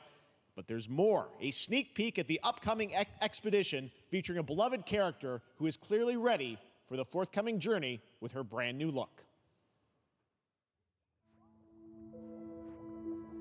Why do people choose? You got to link your account with Amazon? Oh no, Nick is saying you got to link your account with Amazon. You see, they're not gonna like that on PC. in this land of dreams. They're not gonna like that. They're not gonna like that. They gotta link their account for Amazon. They're gonna want like your Amazon account. See if you're a Prime member or something like that. We don't want to be dealing with that. You don't want to be dealing with that. 4090s and RGBs as the tears fall down my butt, you get wet. Wasting your money, I bet. Send ready, email saved. Don't link your accounts to Amazon. Our skills have exploded. No more complaints, stop being clowns. Creating video petitions. Suckers must be in town. I like my music over these things. It makes it more entertaining. Sorry.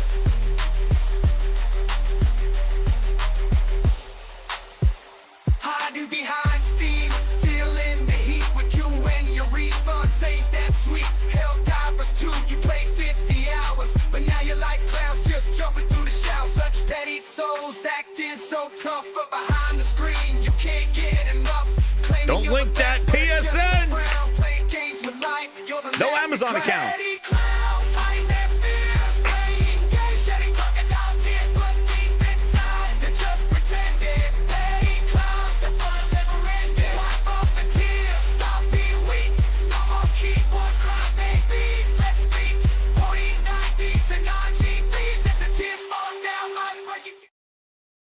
What's this game? This is VR. This is commercial? What is this?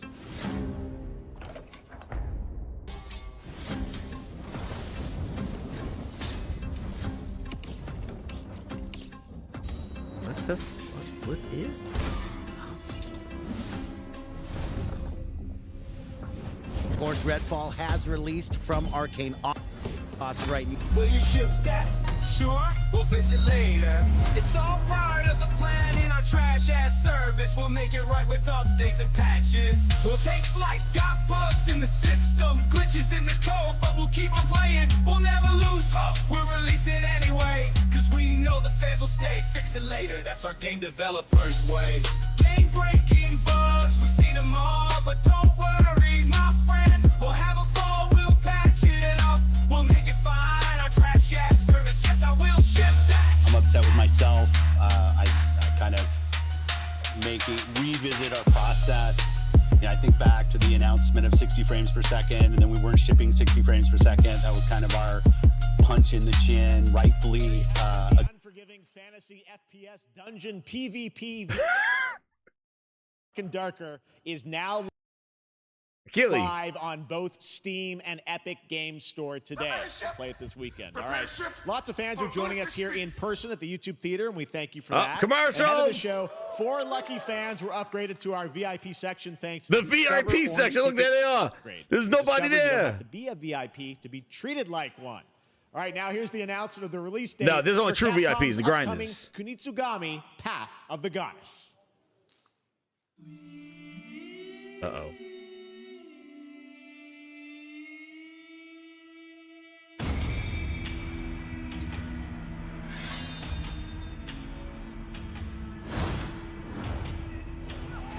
I know, right, Mary? That game looks so...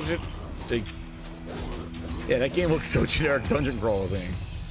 The release is today. It's like a VIP got some bullshit. They got a row and they got no people sitting in front of them. Grindhouse, what's this? That was the most generic game. I had to play some music. Would you ship that?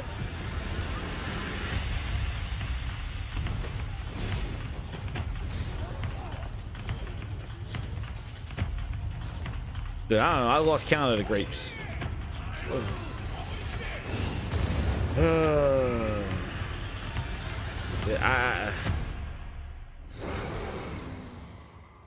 July 19th. Okay, yeah.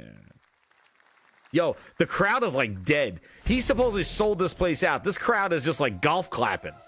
Nobody, who would have been sitting there for the seats for this? He don't even have like a light show. He just comes on stage plain Jane, just standing there in his smuggling grapes velour jacket and shows a bunch of indie shit on stage. He charged him $50, $100 a seat. Keely, stop with the show. Just do a trailer show, Indie Games Fest, call it a day. But you can't do that, right? You can't do that. You can't do that. You gotta pack a theater. You gotta have all those people there. Yo, those seats are going for like $50, $60, like in the orchestra, maybe even more. Like, come on. You don't need, like, stop making, you like have this whole big stage and then you show, like, come on.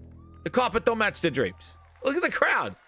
Dude, the crowd is like dead. They haven't, what's this? Yo, this is like commercial, another one. Yo, here we go. That's it, I'm done, there we go. More Grindhouse music, upgrade to VIP. You want friggin' quality?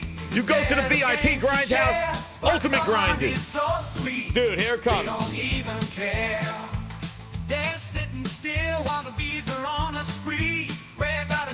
His ego won't allow it. That's right, exactly, Cosmic. No time for games or glee, but the bees gotta hustle, even if the devs disagree. Honey, honey, from morning till nightfall, he's working hard, doing it all. Xbox Studios got a sweet surprise for sure. Busy bees making honey beyond the gaming alone. Game released last year. What are you showing?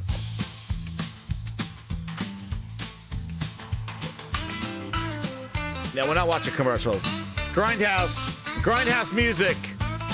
There you go, Grindhouse music. Hit that like button, Grinders. Who does it better than this? I'm here to entertain you.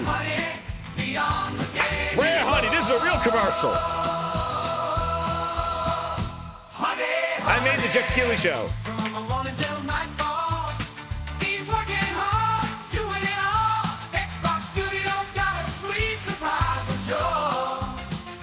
Busy bees making honey beyond the gaming alone. I'm paying for an ad next year.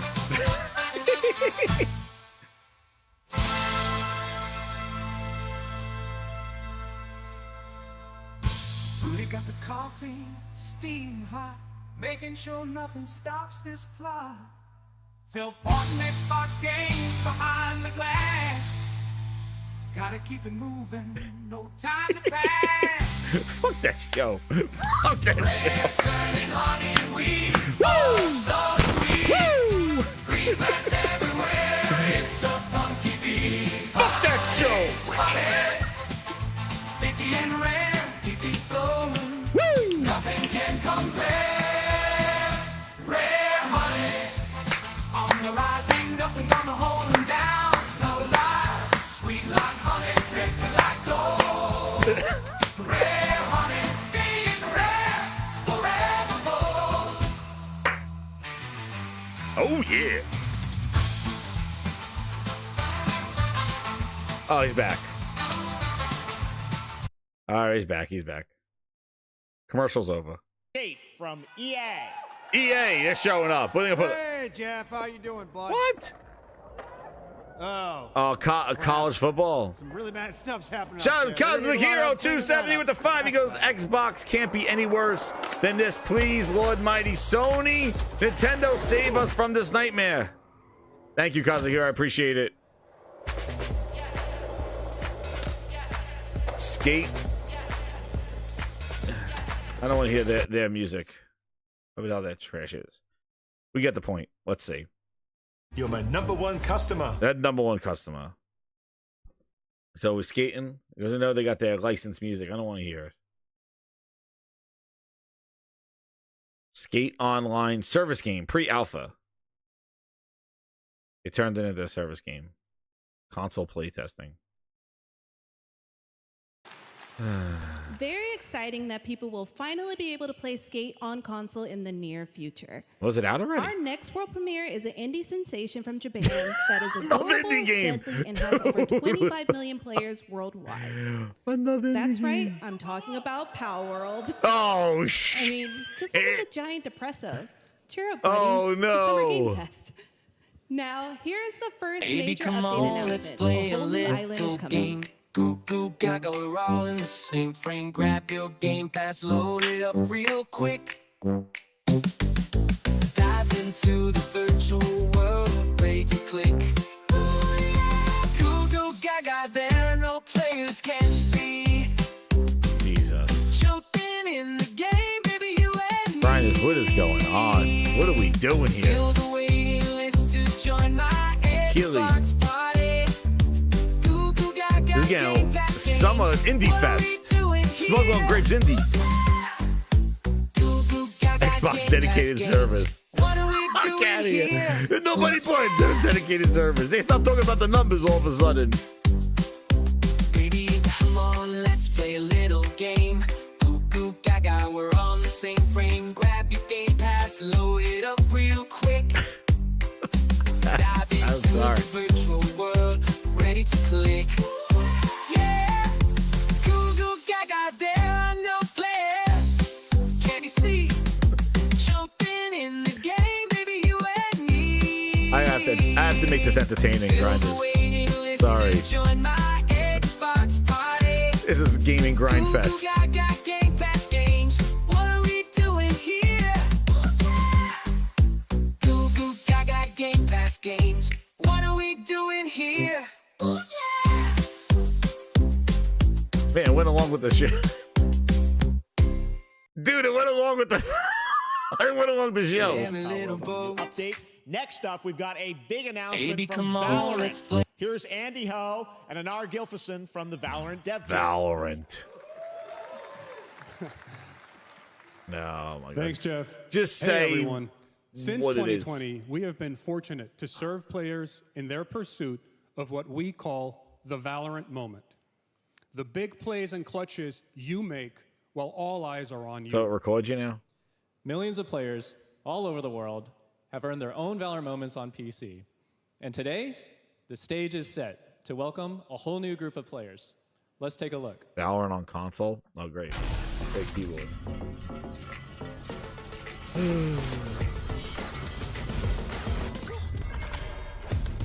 Mobile. Mobile? Valorant on mobile? I don't know. Valorant mobile, watch. Is this mobile? No, the crowd is dead, dude. I don't know why they even had a crowd in there. You imagine being in this crowd? Dude, this is like... That Eminem? Who's that? Yo, it looks like mobile. Yo, this whole thing is so weak. Like the crowd, it's just... Yeah, this does look like the mobile version. I think this is Valorant mobile. Not even coming to consoles. Play it on your iPad Pro. Yeah, because it looks cartoony. Nah, I can't. Is it console? I have no clue. Ooh. This is like...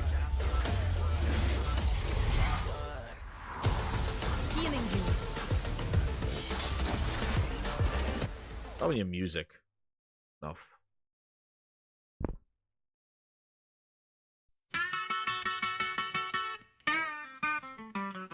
And that booty blues coffee has gone cold, and you made Xbox lose their way with Halo.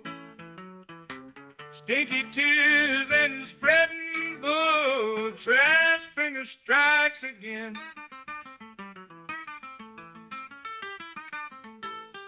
Yeah, blues.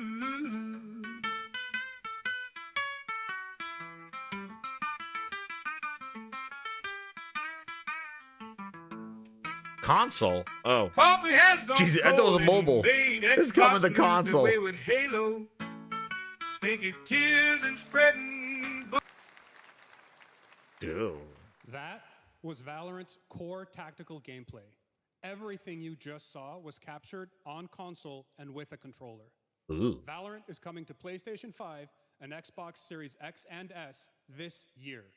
Our limited beta starts June 14th, and you can sign up right now at beta.playvalorant.com.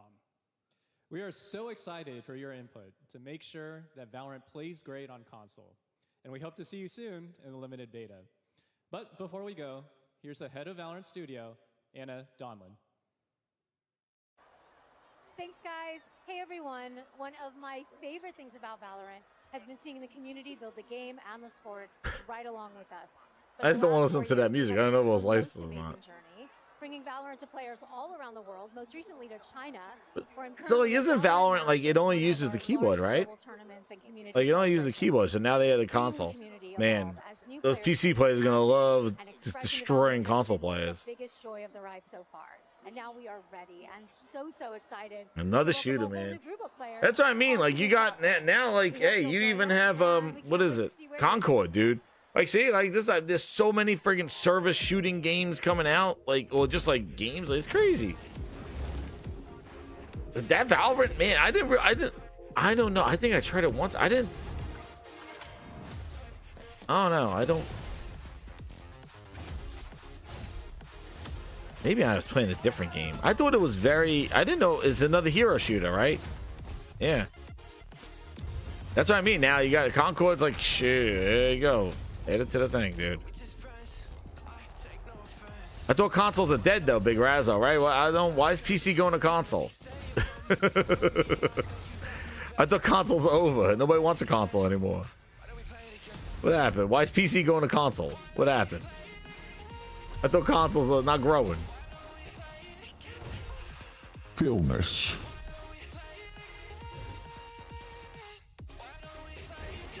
Enough for the music. I don't know what these licensed musics.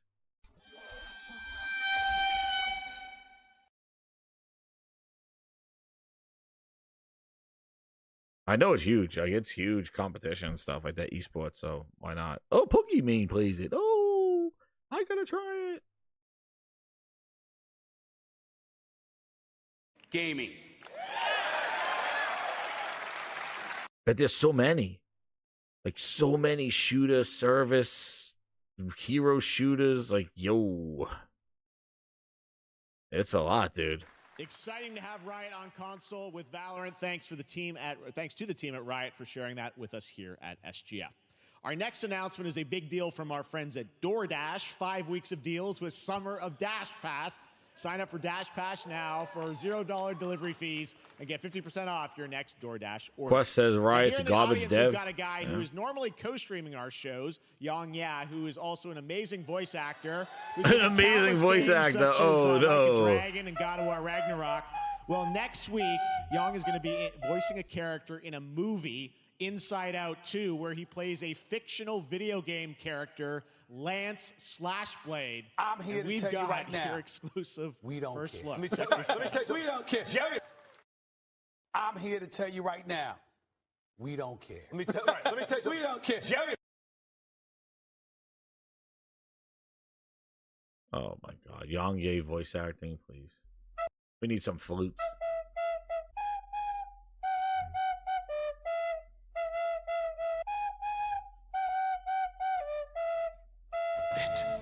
Worthless. Don't you dare say that. You do not deserve to be thrown away. 1 second, Lance. Don't you remember his power move? I'm coming for you, Riley. Oh, yeah? Watch this.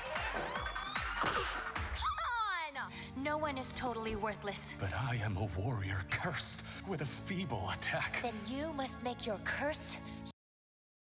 I'm here to tell you right now. We don't care. Let me tell you, we don't care. Jerry. Please.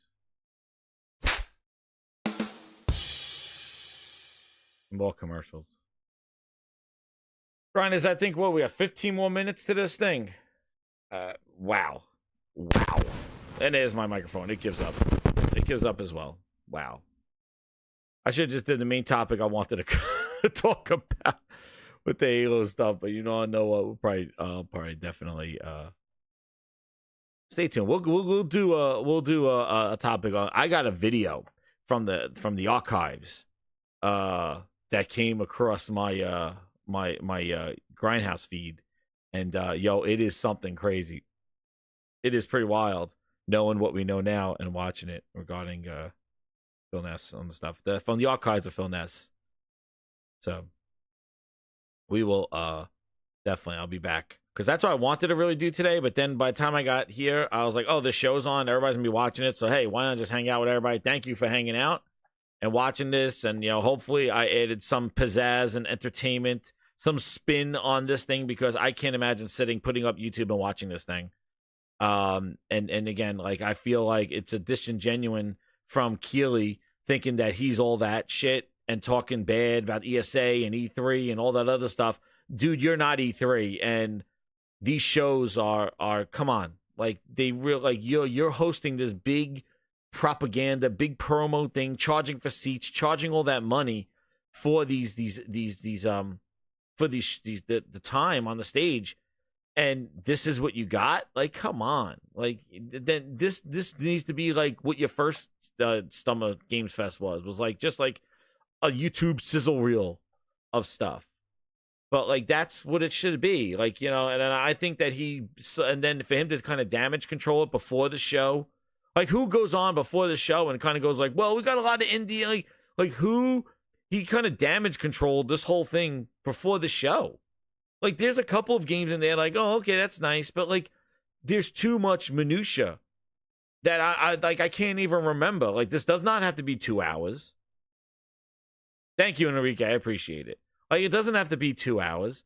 And again, like, there was some okay announcements, like, not a lot though. Like, this is like, if this is what we got, like, it doesn't need this. I don't think this does. I think this is, see, what I feel is that he's making so much money on this, and it's not fair because it doesn't warrant somebody cashing in on this kind of stuff. Because you're selling and billing some sort of showcase and showpiece, the stage and the suit and the velour and the smuggling grapes and selling seats in the theater and doing all this stuff, and commercials and advertisements and partnerships and VIPs upgraded by Discover and all, like, you're making so much bank on this stuff, and then when it comes to the content, it's nowhere near of the presentation. And that's the problem. I think it's disingenuous, and it doesn't do any favors to these games. I think it makes these games look like they don't like what is this stuff? Mr. Ryozo Tujimoto! Ryozo-san! Oh. There's the Monster Hunter Wilds guy. Claymore's with the 10. He goes, the first 5 indies. Okay, cool. 50 indies later. Stop. Enough. Oh, totally.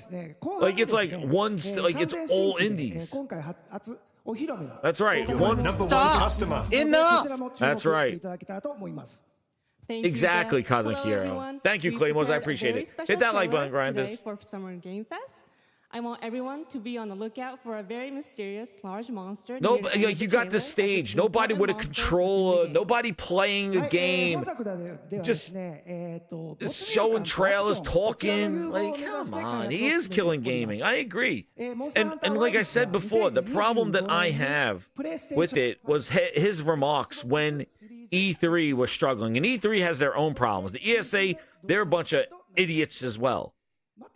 The problem is that he wanted the ESA to go down. He wanted E3 to not happen, so he was the only show in town. And if you're the only show in town and this is what you're getting, like, come on. That merges immersion and action. Like, come on, Keely. Look forward to playing with their friends across different platforms. Even the Game Awards is turning into some garbage ad bullshit. PlayStation 5, Xbox Series X and S, and PC. はい、最後になりますが、8月に行われるゲームズコンのオープニング Like, it's just こちらの方でも新しい映像を持っていきますので、皆さん You don't need this. Like he wants the theater, he wants the whole thing. Like when he used to do the show at E3, like the YouTube sitting on the couch and just talking to devs, talking about their games, showing their gameplay, asking more about it. I felt that we learned so much more about these games than what we're getting here. Live at Gamescom in August. And our first public hands-on playable demo of Monster Hunter Wilds will also debut at Gamescom. Thank you. He said there's no one more thing, big surprises. Who the hell knows? You cannot oppose the Dorito Pope.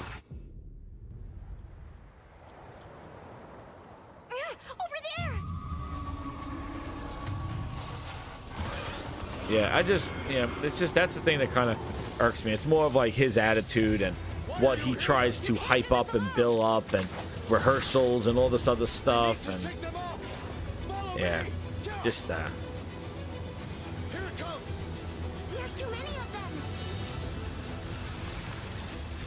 Watch out for that glove. This game looks good too, but the other Monster Hunter looks crazy. The Monster Hunter. I will draw a tire. Cover me. This looks good. You got it. Be careful. Be ready. Yeah, this does look great. We may lose them. The dynamic environment stuff. Yeah, where's the game? He's a narcissist, Mary said. As I feared, it picked up our scent. I'll handle it. You find someplace safe. Thank you.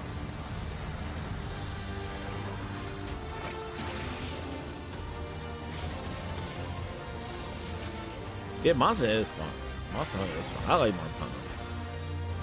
I just had to get used to the like the combat, like the heaviness of the animations and stuff. Frame rate is rough. Yeah, looking a little.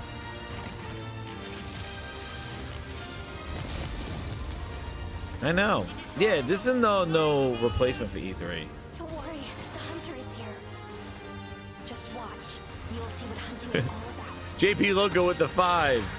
Someone want to explain to me why Lego Horizon on PlayStation, PC, day and date, and on Switch. Wild, dude. Wild. I'm sure Twitter is going You're my #1 customer. Hilarious. Thank you, Ryozo-san. We will see you wild. at Gamescom. I don't know, JP. August. Now, during last year's PlayStation Showcase, the game Phantom Blade Zero. Oh, yeah, there's my... wowed us all with its blazing fast combat. There he goes. This is what he saves it for, I'm honored right? to share with you the brand new trailer for the game featuring all real gameplay. Here's our final game of the show, Phantom Final Blade game of the show. Zero. He always does this. He leaves like a Sony game at the end of the show. Yo, this game looked awesome last year. It's a Lego game, Aunt Method says. All right, we finally got something. Jesus, we had to wait 2 hours for something. This game looked good. Yeah. Finally! Holy shit! Finally! Something! The Faceless is here. Doors. Don't go up there. Turn back. Oh, damn. Before it's too late.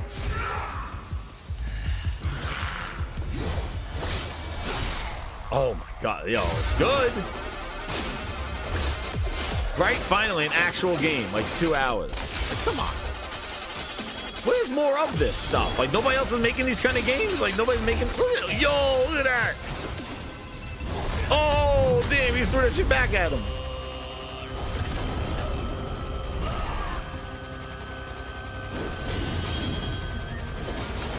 Damn.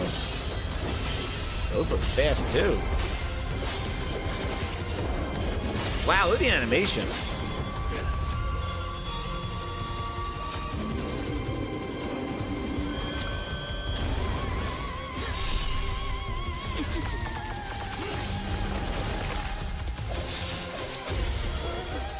Gameplay. No interviews.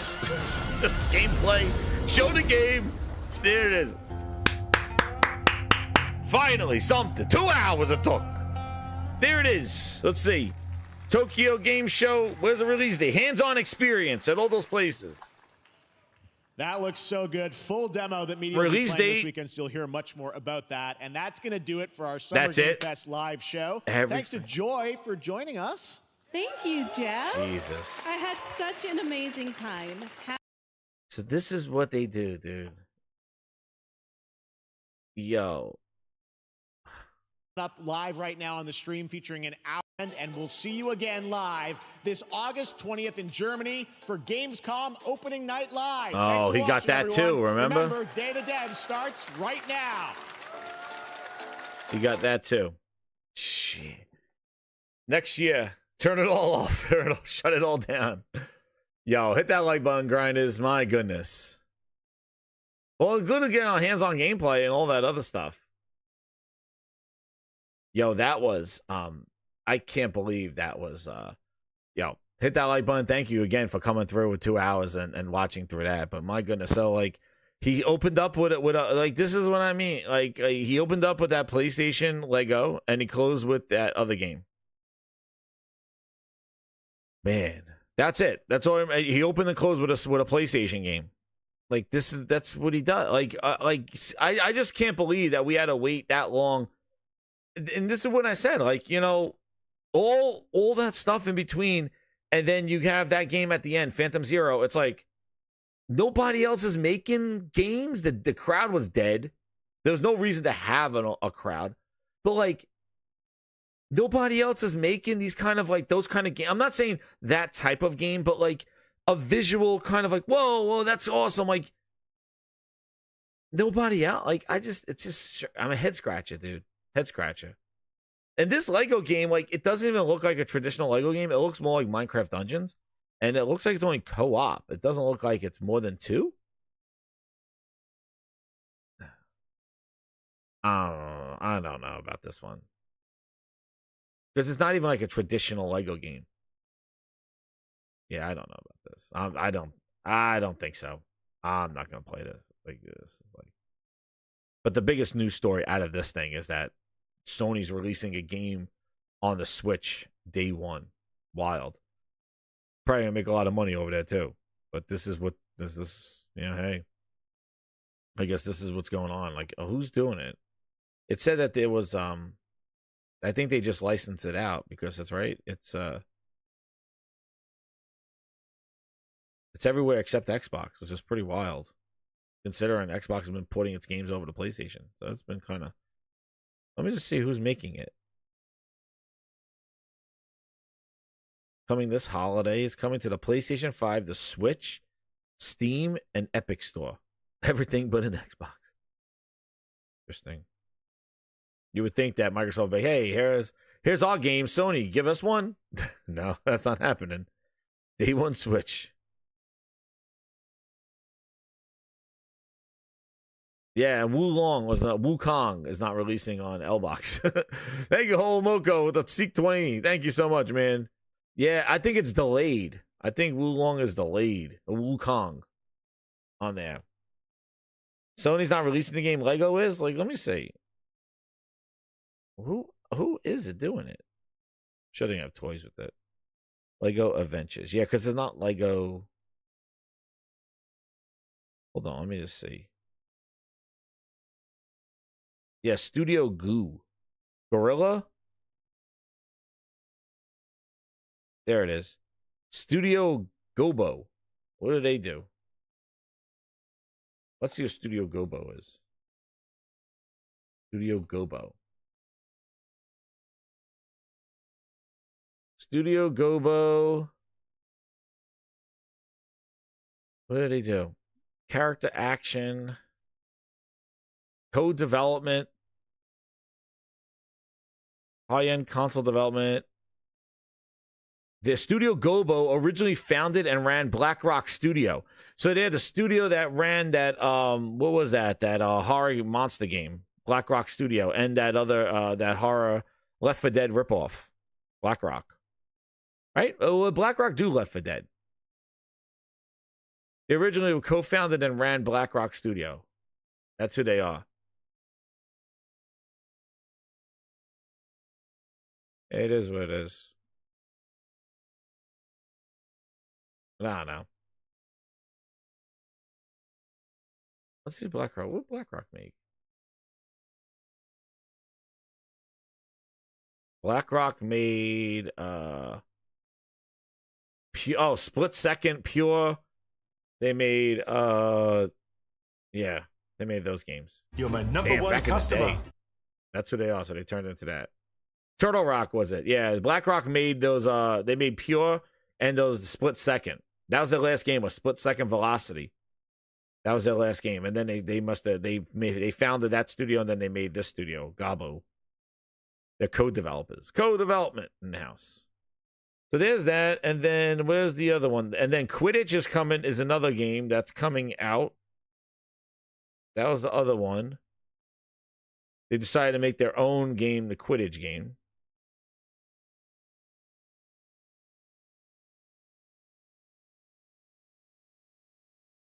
And where's Wukong? Wukong looked good, but it wasn't gameplay. And I want to see what the VR looked like for, here's Wukong. Yeah, Wukong looked good, but again, this CGI, this is not even gameplay.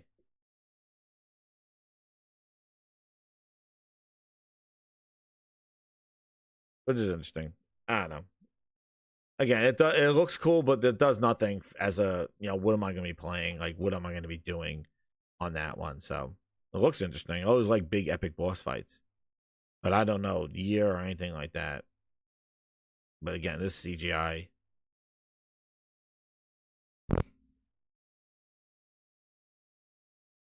Wukong.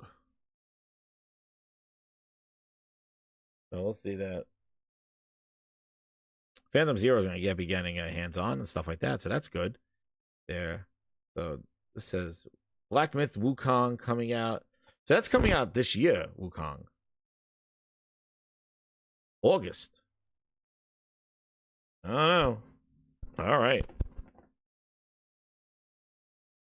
But no gameplay, though.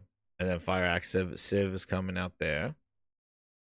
And a lot. And again, this show, a lot of betas, service games, looter shooters, a lot. Too much that you're like, that's why I said like that Concord, not to say like, any of these games look better than Concord, but like it is just a lot of looter shooters, hero shooters. Now Valorant's coming to console.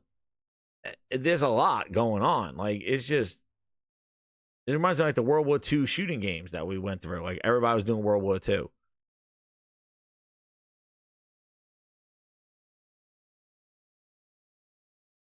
And then the Blumhouse stuff, I was a little disappointed in because these games look like, I thought they were doing like a real hardcore horror game, and they just went in a whole bunch of like, another thing that showed up in here was a lot of these kind of publisher of indies and like, just like, hey, we got a Blumhouse and we're just making like 7 kind of like a humble bundle. And the other one was the Among Us devs. They did the same thing. So like it's the Among Us publisher as well. But like these are these horror games are like, it's almost like an anthology. Like, it would have been better if they were all just like an anthology, but they're kind of all over the place here. Yeah, I thought they said console is dying. I don't know why PC games are going to console. I don't know what's going on there. I thought consoles are dead. Everybody's going to PC. Why is Valorant going to console? Consoles are dead, right? Dude, enough. Again, I'm really, the whole shit of where you play bullshit. Like, I am Pactor and all those clowns doing it. Like, I'm done with this shit. Like, done. But like, but yeah. Like, see, there's the Blumhouse stuff. Like, yo, some of these games look. What the hell is that?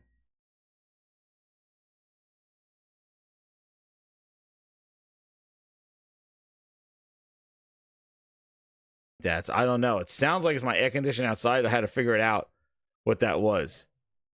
Sorry about that. But holy crap, that was weird. Silence is golden. It wore me out. No, man, that was wild. Holy crap. I gotta like figure out why the hell the air conditioner does that. Holy crap. Woof. Yeah, I was just like pulling plugs and everything. I'm like, what the hell is that sound? It was like the walls are like rumbles, like brrr. You're my #1 customer. I fell asleep. Yo, JP Loco, wake your way up, Jizz. No, I'm up. Sorry, man. It was just wild. Like, my air conditioner kicked on, and it was just like this, boom, and it started rumbling. I'm like, what the hell's that sound? Holy crap. All right. Oops. Yo, man, that was wild. Oof. Yeah, I'm in the thing. Dude, that was craziness. My AC, I haptic feedback. Yo, that's what it was, dude. It was crazy. So I just turned it off. I got to figure out why the hell it's making that noise. Hopefully it works, because I do not need a freaking air conditioning issue. Yeah, that's where it's coming from, that outside unit. It's rumbling out there, so I don't know. I got to check. I just turned it off for now. Phil was trying to get me. I had to get the Grindhouse on him. Like, Grindhouse, get him. Get him. That Power Rangers game. Yeah, that Power Rangers game looked good. Hey, like, yeah, I gotta figure this mic out too. Why the hell keeps doing that? But yeah, like, overall, hey, this thing was, again, I take more issue to the whole, he is like, you know, what Keely's trying to do, and like trying to make this into, when it's not that. Like, if you're gonna present this as, hey, the stage is set, we're selling tickets, Summer Games Fest, you're hyping it up, and then you come in there and this is the slate of games that you bring. I'm sorry, like, these are great. I'm sure these are good games. These are great passion projects that they said, some of them. And I don't want to discredit these kind of games, but you don't have the stage set like that, and that kind of presentation and that kind of hype to it, and then when the day comes, your damage control, like, no, one more thing. Games that already were shown. Meanwhile, he did have world premieres. It was all world premieres that nobody really cared about. World premieres. It was all like just passion pro, 1-person teams, 2-person teams. Like, I just, you know, I prefer indies have their sizzle reel, their time where they're shown together, because that's the other thing that I have an issue with, is like, you're showing these other games like the Phantom Zero, like some other, you know, Street Fighter DLC, or like, and it's just a mishmash. Like, there was no, the other problem I had with this, that there was no pacing. Like, there was no rhyme or reason. It was complete randomness. And I don't know if he does that on purpose, because he wants to kind of keep people in there, like, you know, to stop the bathroom breaks per se. But you know, I don't know if he does that on purpose to stop the bathroom breaks and just like rolls into ads and stuff like that. But like, I feel that I feel that there was no, like, hey, here's your indie section, here's a big game, here's some service online games. Like, there was no pacing. There was nothing to it. Like, Skate, like, just randomness. Like, oh, there's a Skate multiplayer beta. It's like, what? Multiplayer? Who? Build a park? Skate? Yes, I'll do that, dude. Ultimate Grinders. We'll do a game night if that game's online. That Power Rangers. Hell yeah. Like, what? Project Awakening?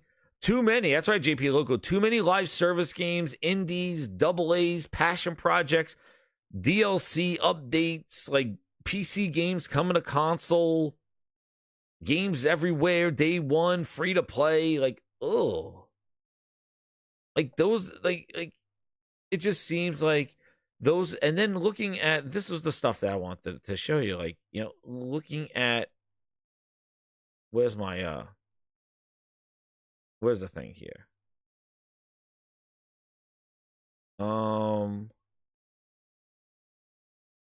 Where's my stuff? My profile. Yeah, like looking at where Keely had somebody to pay for his stuff. Where the hell is it? Yeah, like this thing from Esquire Entertainment, running a trailer during the Games Show Fest this year cost $250,000 for 1 minute, $350,000 for 1.5 minutes, $450,000 for 2 minutes, and just about. What the hell is the thing? Yeah, you believe that? It is. Oh, here we go. Updated. After the publication of the story, a handful of indie publishers and developers contacted Kotaku and explained that some free slots are provided to smaller non-AA games and studios. It appears that Keighley is sometimes pitched games to include and provide some free airtime for those projects as part of the earned editorial placements mentioned. Dude.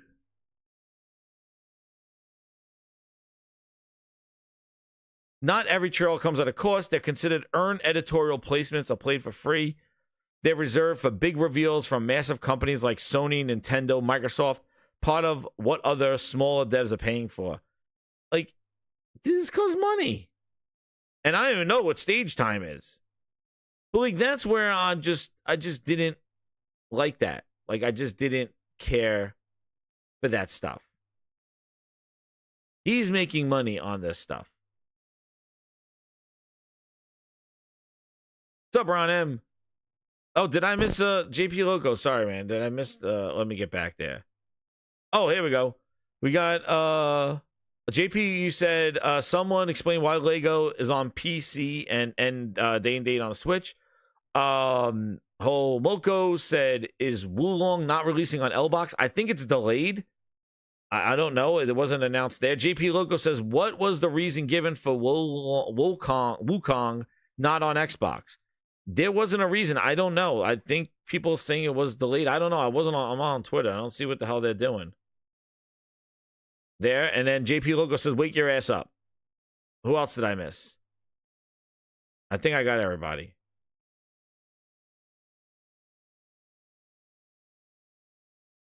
Yeah, right? Money on that stuff. Yeah, I'm going to do a separate show, Cosmic, on that Halo stuff, because I have that and another video I wanted to share on that one. I'll probably do a video tomorrow. And then maybe it might be a weekend of the Grindhouse. Keep it locked here. This gaming is a slow burn, dude. It is. $500,000 for 2.5 minutes, right, Cosmic? It's crazy. So, yeah, the Wukong one, I don't know what the reasoning it was. I'm kind of, look. Mooch just tweeted out, like, Xbox, where are you? Here it is. Is this it? Oh, here you go. Here's your answer. PC and PS5 users can enjoy the full game starting on August 20th. We are currently optimizing the Series X and S versions to meet our quality standards, so it won't release simultaneously with the other platforms. We apologize for the delay and aim to minimize the wait for Xbox users. Yo, another Baldur's Gate situation, dude. Why? But nobody's gonna scratch their head and yell out to Phil Spencer going, what is the reasoning? Why is it people need to, nobody's like, Phil Spencer! Nobody brings it up. Like, come on, this is. And again, it's not like install base. It's not like, hey, it's the install base. It's because the console's not selling. Again, another developer. We had the Kingdom, quote unquote, come to developers. Kingdom, quote, to Like those guys, those guys said the Series S is holding them back. And now you got here optimizing the Series S and X version to meet our quality standards. Again, it is the Series S, dude. It is. It is. Ultimate Grinders. Now, the new song just dropped yesterday. Series S is soft. Series S AWFT. They know about that. The Grinders know about that one.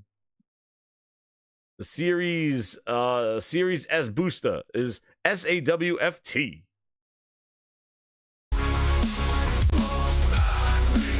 They know about that. That new song dropped for everybody. But yeah, there you go. They're running on Booster. What is the issue? It's not install base, not sales. It's not that Phil Spencer's there. It's not Game Pass. It's again another developer talking about optimizing. And how do you have optimizing X when it's more powerful than the PlayStation? Supposedly, it's the S. You know it. It's the S. The S is holding them back. And Microsoft will not let them drop the S. And let me tell you something else. You think this showing of a portable console or something along those lines, what do you think that's going to be? That's going to be another console that they're going to have to optimize for. So you got to have a portable S, a portable Xbox, a Series S, a Series X. Developers are going to be like, yeah, that's a nightmare scenario. We're not dealing with that. We're not dealing with that. Now we got 3 configurations. We got a portable Xbox, we got a Series S weak-ass Xbox, and we got an X.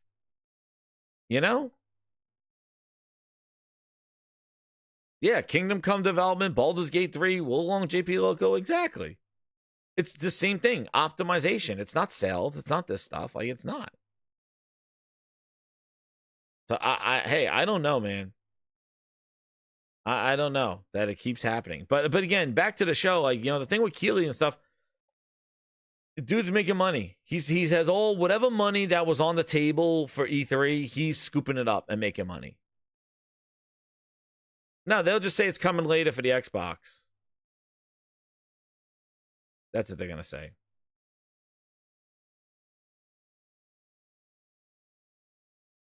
Yo, what? Alan Wake 2. Here, this. Yo, see, this is the stuff they got to do, man. Alan Wake 2. Yo, what the hell? That Alan Wake 2 physical release, deluxe is $80, releasing on October 22nd. Base game, deluxe items, expansion pass, reversible cover, Alan Wake remastered as a digital code. Alan Wake 2 CE coming November, $200. Does it include a statue? Limited Run Games is doing it. Yo. Includes the game, the shotgun skin. Whose idea was to make this all digital anyway? And now a year later, you're doing physical? Alan Wake Angel Lamp Replica. Function with light. Oh, there you go. $200. We got a commercial here from Disney. And then we wait 2 hours to finally get, Monster Hunter at the end and Phantom Zero. That's good. $80 though for the game if you haven't gotten yet. These games included, I guess. Exactly, Mary Wilcox. That was the thing. Why would Alan Wake 2 not even have a physical release at launch? It didn't even show up in it. It hurt their sales, I think. I don't know, man. Yeah, and it's limited to run. That's who's doing it. Yeah. It's not even them. They hide limited run. Created by the limited collector's edition. DK, that's what it is. Limited collector's edition. Cosmic, it always does. He had what? He had Neil Druckmann on his other show where the guy talked about factions and showed friggin' screen art. Then he had what? Death Stranding as the other one. He always uses those games. One thing I have to say, besides that, the only real Xbox kind of presentation that was here was that other game, that kind of Persona type game, that Persona game from Sega. That was the only thing that had like Xbox branding on it, like an Xbox sign. Otherwise, Xbox wasn't even had anything here. Sony had 2 games on here. Most games too. Some games that were just coming out, like the Wukong. So yet again, Sony had more representation here. So you call Keighley a pony, whatever the hell it is. But yeah, whatever. It wasn't. I'm not gonna say, oh my god, Microsoft had to be here. There's nothing here. This is it. You waited. Like I'm like, yeah, like gameplay, no interview, no let me talk about my game, no CGI video coverage, and then it's like a top-down shooter.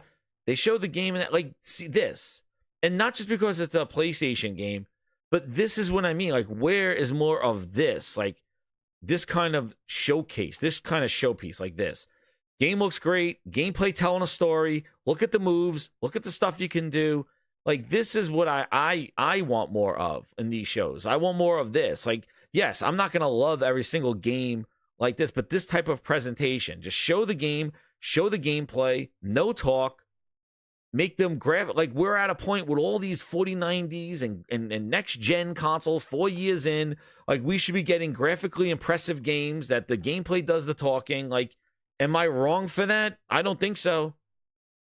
But, like, this is the kind of presentation that I want to see if you're going to have a show like this. The gameplay does the talking, and boom. And not every game is to look incredible and stuff like that. There could be places for indies. But, like, this is what it is. You don't have a dev sitting up there talking with some CGI in the background, and then here's a CGI trailer, and just too much, and it shows too much of an indie game that, and the game looks like 8-bit. You're like, dude, you just showed me a 20-minute cartoon. And then even this game, this bean hunter thing, when he said this is a rogue game, I thought this was like a GTA game, but apparently it's like a rogue game. I like the physics of the beans. Very funny.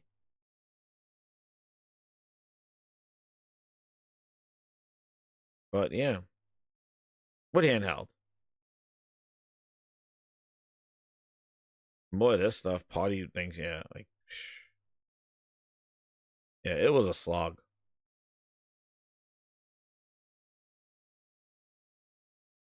Yeah, right. Like, again, like you hate to say like it's PlayStation doing the stuff, but like it is. And then the PlayStation just jumps in now on Twitter. And they're like, hey, check out Phantom Blade Zero, the Vicious Sword play. Sick is like, Xbox may have put the gaming industry back with their show. I never thought I'd be saying this. Dude, this show was horrible. Like, this was horrible. See, I knew Smooth was going to have a problem with this, because it is a head scratcher. Xbox decided to release its games on PlayStation. Why? Because PlayStation putting their games everywhere but an Xbox. It's insane. Here's Thrash. What's up, Thrash? The biggest takeaway from the show is how many games are not on Xbox. Man, that was crazy. The truth. What is this? I'm sorry, but the whole Summer Games Fest show, all I could think about was the $250,000 a minute. Did this person really spend $250,000 for that? They lost $750,000 ending 3 minutes early. They ended 3 minutes early. Yeah, where's Borderlands 4? Yeah, exactly. Where was that? Not even that. Mr. Henderson. These insiders.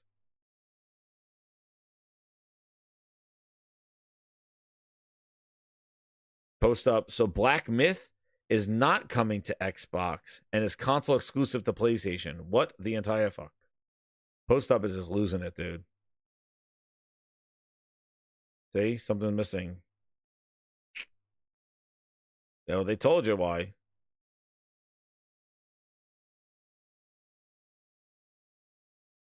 See? I agree with J-Main. Jeff Keighley won't see heaven after putting on this show. I'm convinced this is a money laundering scheme. I agree. I agree, dude. Like, that's what I mean. Like, yeah. Look at this. Here's Jason Schreier. The crowd here at the Summer Games Fest live show let out an audible awe at the announcement of this new Arkham game is for Meta Quest. But dude, it wasn't even a VR presentation. It was a CGI. It was a CGI movie of Batman. That's what I mean. It wasn't even genuine to the game. Misses upon misses. Like, it is. I think it's a friggin' summer Game Pass scheme. That's what it is. I think they robbed a whole bunch of people of money and time. That's what I think. And that's where I feel the most about, like, as a, you know, like, that's like, you set up this stage, you set up this showcase, you set up this presentation and sell those seats and sell those tickets. How much were those tickets? How much was Summer Game Pass Game Fest tickets? Anyone who arrives between noon and 6 will have a 5... Wait, no, this is not that. Summer Games Fest, not Summerfest. Let me see. How much are they? $41 to $160. That's how much the Summer Games Fest tickets are. $41 to $160. He's charging for those seats. Wow.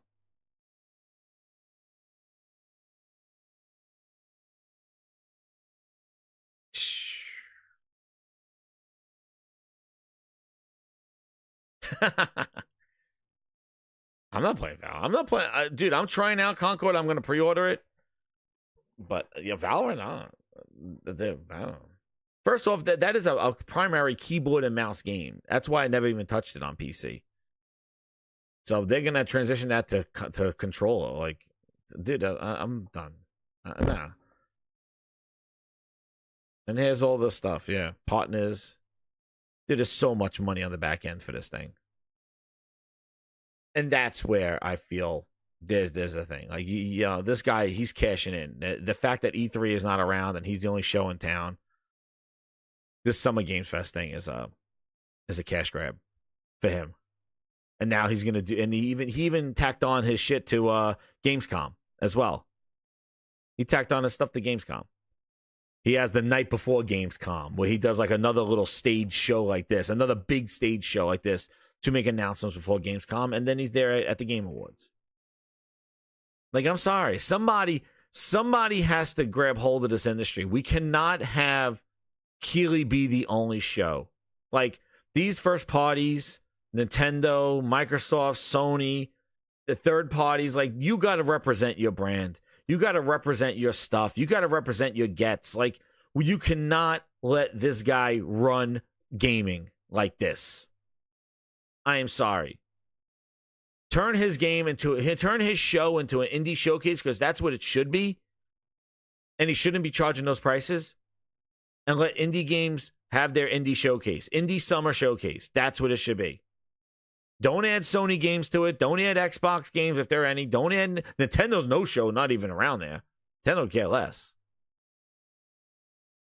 But you know, you're just suckering in, like, charging $140 for a seat, $250,000 a minute, $500,000 for 2.5 minutes, pretending you got this epic stage. And I'm surprised he didn't bring out the friggin' orchestra. I'm surprised he didn't bring out a friggin' orchestra. Oh, well, I bought the orchestra for the summer. No, he saves that for the end. Like, and where's my flute guy? Kala Yugo to 2. He says, dog ass show. That's right. It's such a dog ass show. Even my dogs are barking. The Grindhouse didn't even like it. Thank you, Kali. You're my #1 customer. And seriously, it's going to be up to Microsoft to do what they do. That's it. Phil Spencer, get in there. Is that a deal? No, I keep losing at deals, and I don't want to make a deal anymore. Oh, man, Phil. I am leaving, and you can't stop me. I'm packing my bags. Oh, damn, Phil's not ready. Phil's not ready. He says the show's not ready. Phil said the show's not ready. Yeah, I know. We could have done, like, this summer, yeah. But look, this is what I mean. Like, look at this. Look at the size of what this guy has set up. Like, I think at first it was nice to have somewhere else to go, but now I think his head gotten really big. Like, look. Like, right here. Like, look at this. Not this game. But, like, look. This is what he has here. There's commercials. Where is it? See? Like, come on. You don't know this. You don't need this. Yo, shout out to Ron M, man. Thank you, man. 5 gifted VIPs. Guess what? You get the new music that just released for the VIPs. I had some music released for the VIPs. And you get the awesome emojis that we're using in there. And that's right. That's right. But look, this is what I mean. Like this. You don't need this, Keely. Like, it's such plain stuff, too. Like, he's just standing on stage, doing, like, it just... I would never pay for a ticket to go see this shit. No way. Claymores with the 5. He goes, I don't trust anything Xbox says. They need to release a quality game. You know what, Claymores? That's a good point, too. Like, you know, that's the other thing. Like, their show on Sunday, they could show a bunch of stuff and like, oh, wow, that was a good list of things. But I still don't trust it until releases. What is it release like? What is it release like? I don't know. What is it at the end game? When does it come out? Is it another Perfect Dark situation? Is it kind of a State of Decay where they just showed a CGI and we never saw it again for years? I don't know. You know, I don't know. You're my number one That's customer. why I don't trust them either. They can have a great show, but they're still going to be asking, when's that coming out? When are we playing? What are we doing? I don't like the way it is. I think the way, this is what I'm going to tell you right now, Grindhouse. I hit over 160 people. You hit that like button. And I don't know if you agree with me or if you don't. But I'm telling you right now. I, personally, and this is all honest, this is how I feel. I do not like how the gaming industry and news of games is being shared with us. I don't like it. I don't like, I think after Sony left E3 and E3 kind of kiboshed and they couldn't figure out what to do with E3 and then COVID hit and all that other stuff, I don't like this. I don't like these showcases. I don't like these state of plays. I don't like directs. I do not like the Xbox showcases, dev directs. I don't like it. I feel like there's a lot of smoke and mirrors. There's a lot of leeway for them to just kind of pull bullshit in there. And I don't think that people are showing seriousness and really marketing and showing their games. And I think the games are getting disserviced and they're hidden behind PR. They're hidden behind rumors and bullshit.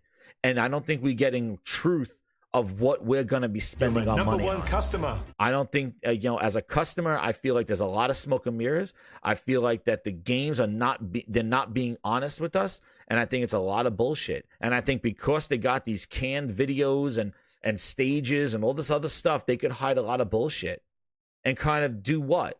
Just get engagement numbers from us, get us views and get engagement and get marketing and all that other stuff. It's all free bullshit with less effort. When they had E3 and they had to put on a friggin' show because people were there and gamers were there and wanted to see what they were going to buy, people were serious. And I felt like the people, the Xbox, the PlayStations, the people that were on stage at those E3s, they gave a shit because they knew that they had a crowd of rabid gamers that wanted to play their games this holiday, and they had to sell us that shit. They had the industry there that was going to have retail stuff on shelves. They had people, like, it just seems like nobody wants to sell anything anymore. Instead, they just rather have that engagement bullshit, the views, the comments, all this crap, rather than the product itself that we're looking for. And that's what's grinding my gears about it. I don't like it at all. I think it's bullshit. And that's how I honestly feel. Like, I don't like this shit at all. I don't like these video packages, I don't like it. And I think it gives these publishers, it gives whoever's doing these shows so much just an out. It's bullshit. And that's right. I agree. The grind. I don't know if you agree with me or not, but that's how I honestly feel about this shit. Kazakira with the 5. He goes, so what happens if Xbox announces ports on Sunday? Gaming is weird, man.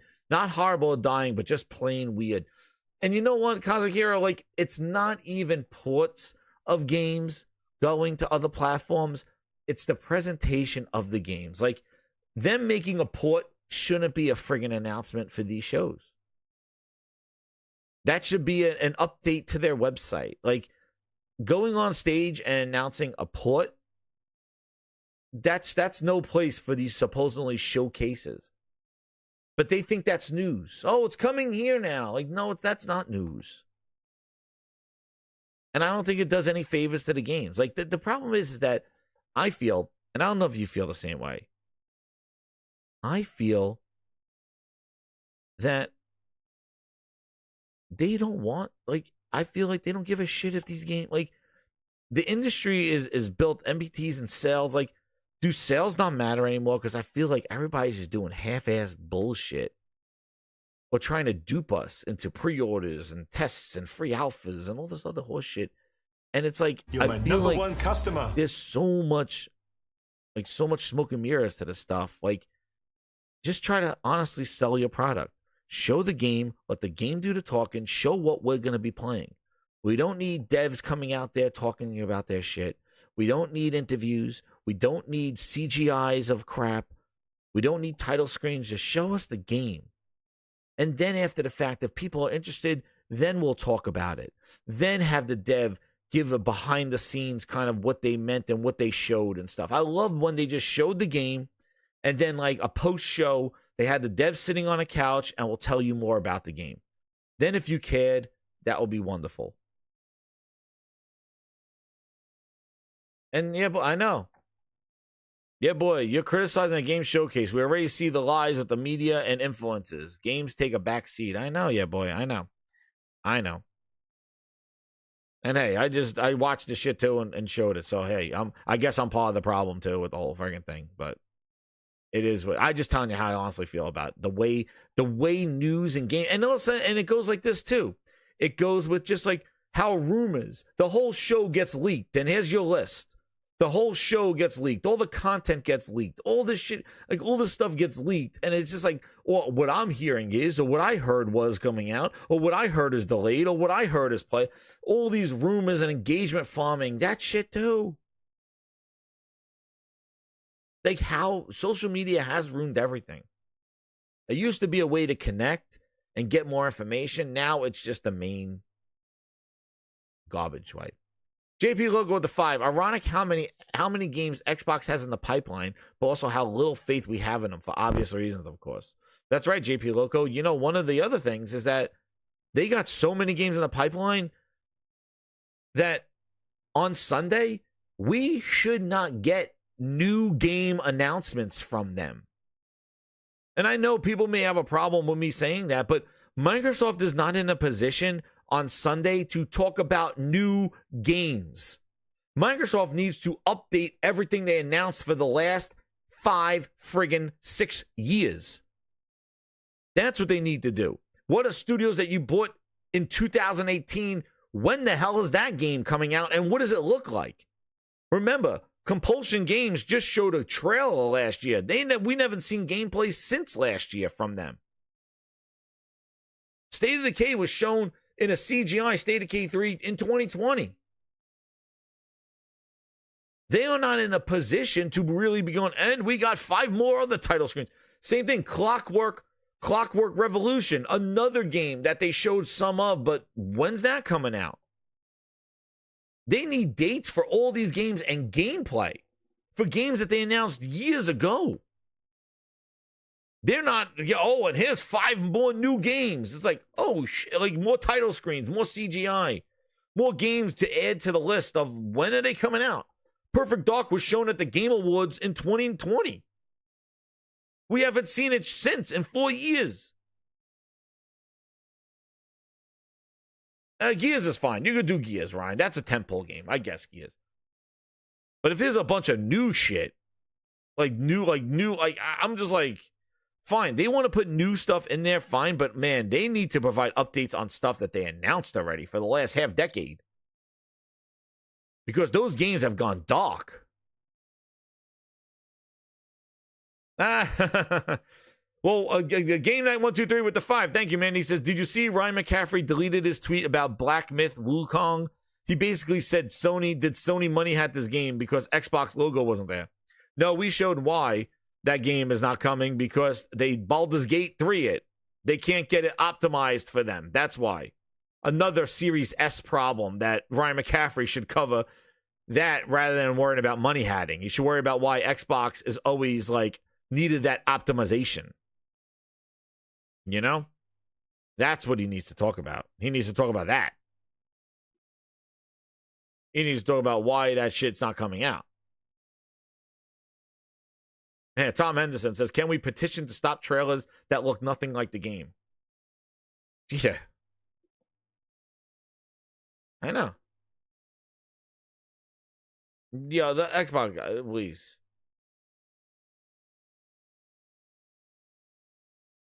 It's just insane. But thank you, Game Night. They're struggling too. They're all whack. You know, like, everybody's whack, dude. Like, it's crazy. Same thing. That Lego Horizon shit, like, day and date Switch. Okay, Sony. Herman Holtz was up there in full split talking about the console. All right.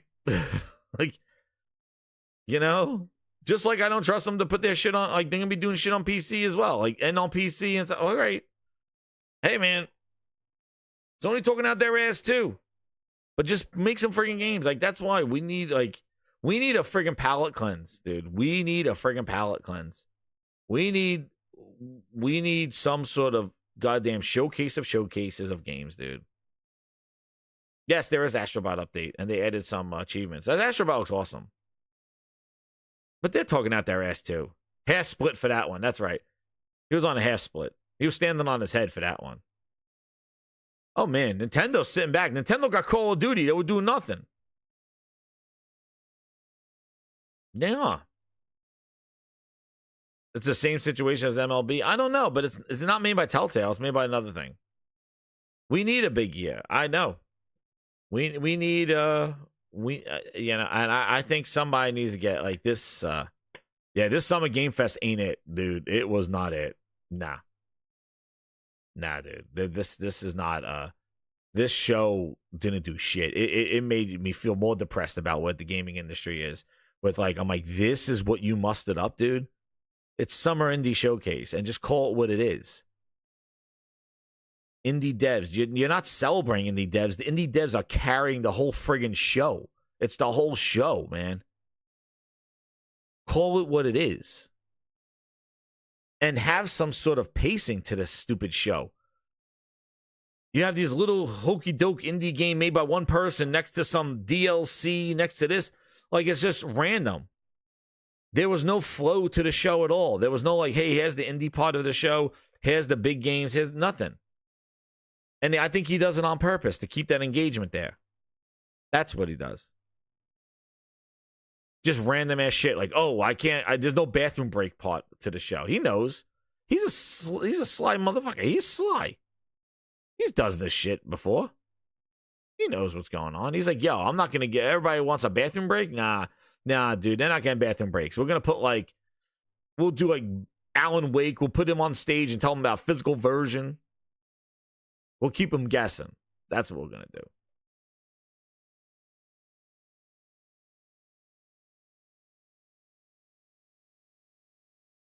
Really? Dude, hey, man. I'm telling you right now. I am even seeing this too. The mentality for that Xbox showcase on Sunday is cautiously optimistic with a lot of Xbox fans. For me, they've lost me so much. I'm just gonna watch it for the entertainment and hanging out with you guys and girls and having some fun. But but for the diehard Xbox fans, they want to go full X-Bone like on them. They want to go full back to Xbox, Phil Spencer, sign my ass. But they feel that, hey, I'm going to go in there and they're going to start dropping shit. they're going to do shit that really hurts me. So they're trying to be like, they want to be hyped, but I see a lot of kind of cautious, like, I'm hyped. They're going to be a lot of stuff, but is that stuff going to be for me and only me? Is this stuff that I could celebrate as an Xbox fan? And that's all because Microsoft's messaging has been ass up. That's the problem. They have not been forward-facing. They haven't been clear. They haven't been confident in their stuff. And I think the fact that if they show tomorrow, if they go show not on Sunday, I mean, if they talk about Project Portable, which that's what's going to do. I'm going to tell you right now as a prediction, and I'll probably do more. Well, I already did predictions, but I think with this hardware thing, which I said they shouldn't do, they're going to do it just as a statement, like we're still in this shit, like we're still making hardware, so don't count us out. But they're going to have some project name for it.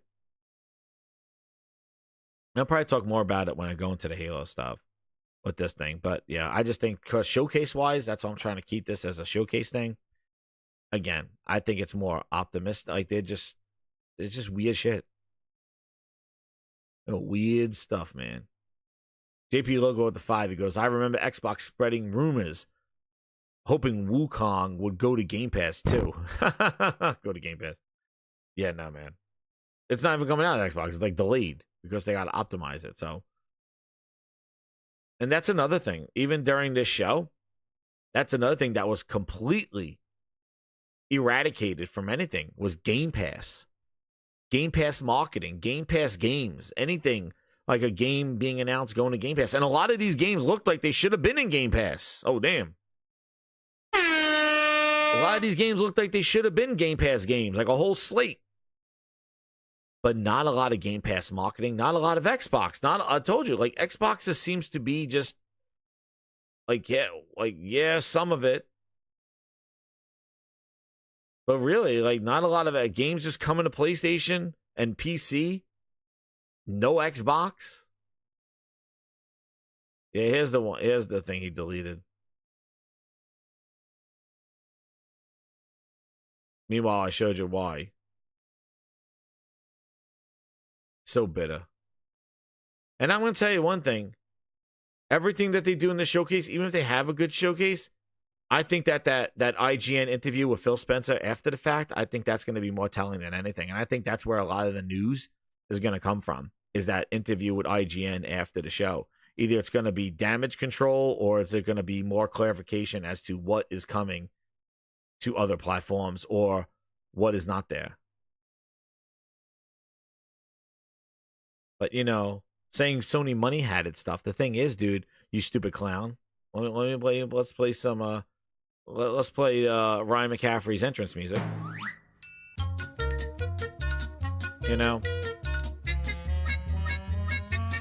Yeah.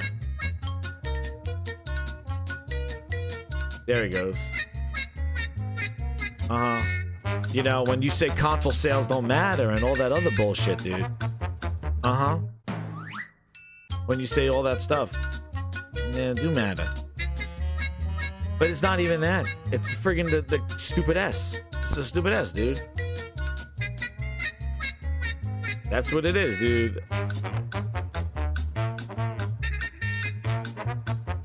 There you go. Nope. Ryan McCaffrey, it's not money hatting. It's the Series S booster. That's what it is. Ryan, it's Series S booster is the reason why. It's optimization for your trash-ass booster, weak-ass console. Scalability, bitch. That's what it is.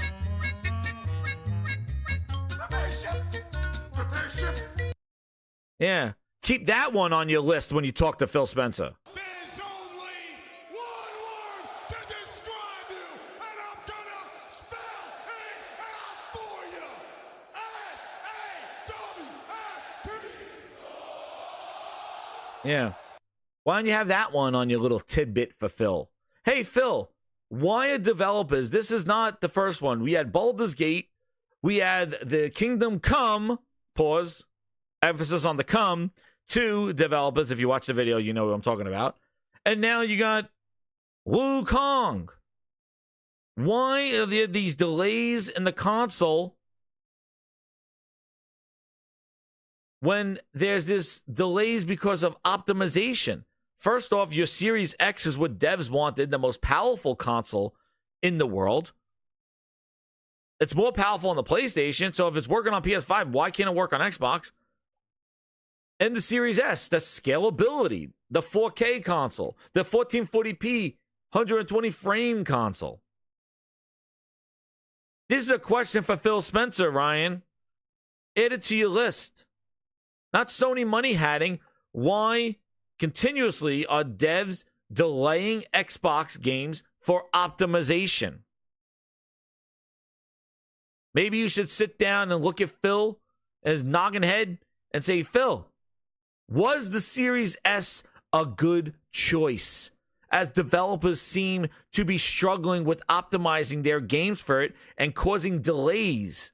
Would you ever consider releasing a game just for the Series X and not the Series S due to delaying games that are not releasing day and date on your console and on your other console competition with PC and PlayStation, causing this unnecessary timed exclusivity when your game could be there day one with everybody else's? There's your question. That's the question you ask. That's the question. That's the Grindhouse question. That's what you ask. It's causing unnecessary delays for games and making exclusivity, not making your console even be the choice for these games when people want to play it. You know, when the games come out. Day one, such a big deal. How is optimization delaying games? What is the issue here, Phil? But now, you'll sit there and say, Phil, where are we playing in 7 years? Well, let me... Is that a deal? No, I keep losing at deals, and I don't want to make a deal anymore. I am leaving, and you can't stop me. I'm packing my bags. Oh, damn, Phil. Not like this. Booty, what about you? You mean you changed it to the tree? Yeah, used to be shithouse. Oh, man, you changed your name to Booty? It used to be Shithouse. Oh, man. He changed his name to Booty. His real name used to be Shithouse. My goodness. Instead, they're going to interview Phil Spencer. And Phil Spencer, tell us, what are the issues with the Series S that developers are having? Phil Spencer will stand up and go, Nothing to see here. Please disperse. Nothing to see here. Please. oh, man.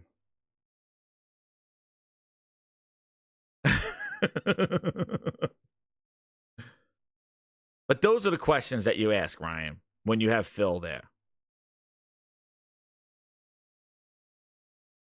That's what you ask. You ask why. You don't say it's money hatting. Why would you say it's Sony money hatting? There's issues with the console. What are those issues? Those are the questions you ask Phil on that show.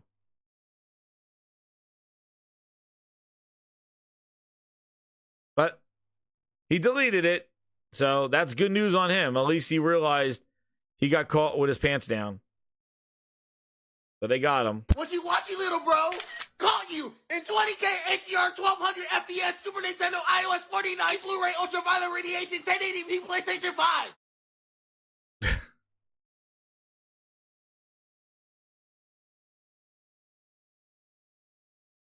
Yeah, see, wow, it's even Post Up said that on Twitter. He goes like this. He goes, Xbox didn't submit anything, not even a Game Pass commercial.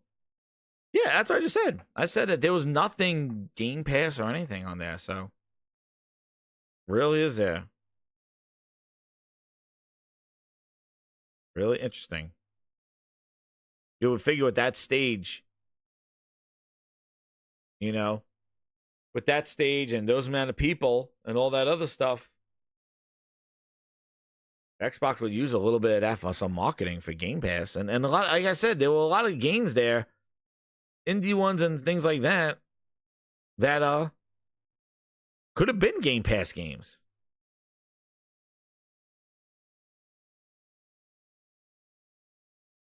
But Yeah, I thought Sony was broke, right? Exactly. JP logo with the 2. He goes, I thought Sony was broke, though. Yeah, exactly. Remember that? Phil Spencer's still learning. Here he is. Like a blind man at an orgy, I was going to have to feel things out. He's still learning. Phil Spencer, like a blind man in an orgy. They're saving it for their own show. They're saving it all for my baby. Yo, Phil's saving it all for Sunday. Sunday.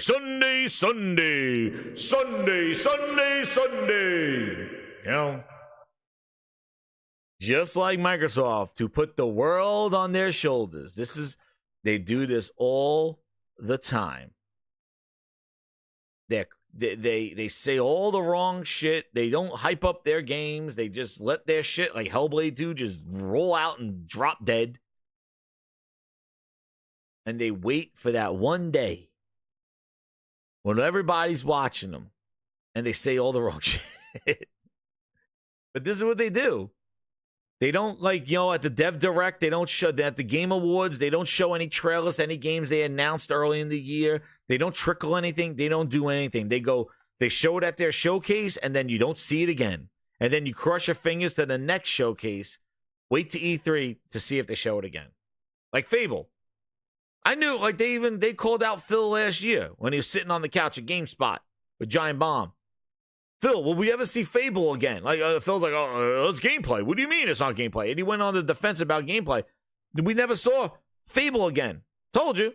I knew it. There was no Gamescom Fable coverage. There was no end of the year Game Awards Fable coverage. There was no Developer Direct. Here's a hint on Fable. No, we never saw anything about it. Now you got to crush your fingers and go, Sunday. Will they show something about Fable? Man, I say it's 50-50. I would even think it's less than that. Because I don't think Fable's coming out anytime soon. Yeah, who said that's not gameplay, right, Josh? Just like they went to the Game Awards and talked about Perfect Dark and the CGI. Haven't seen it since 2019. Contraband, they showed a logo in 2020. Now, who knows? State of K3, they showed a CGI of the girl in the snow. Never seen it since. 2020.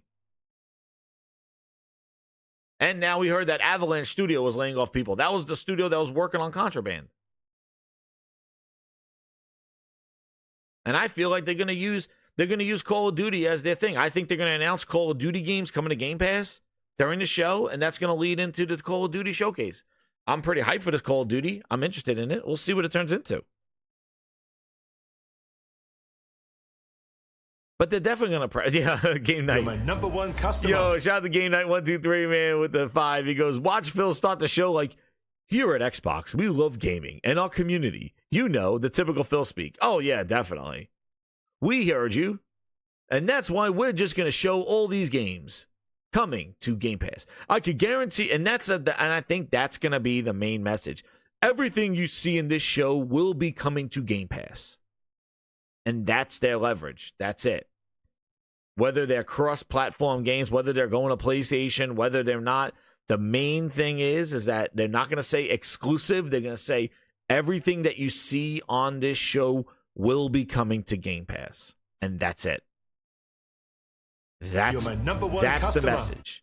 We hear you. We subscribe. We got over 35 million people on Game Pass. I want to let you know that everything that you see on this show will be in Game Pass. And that's it. They're going to go back to that. And that's why there was nothing on this show, this Summer Games Fest with that.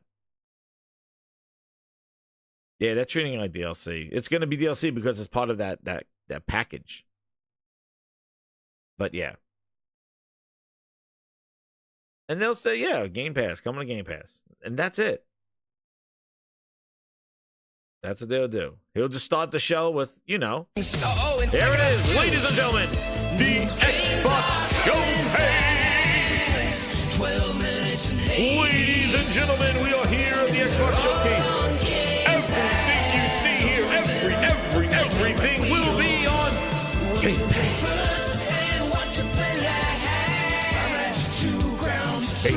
Game Pass, Game Pass.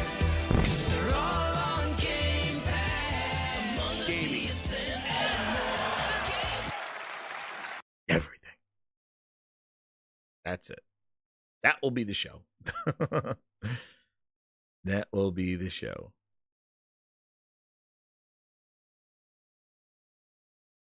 There you go.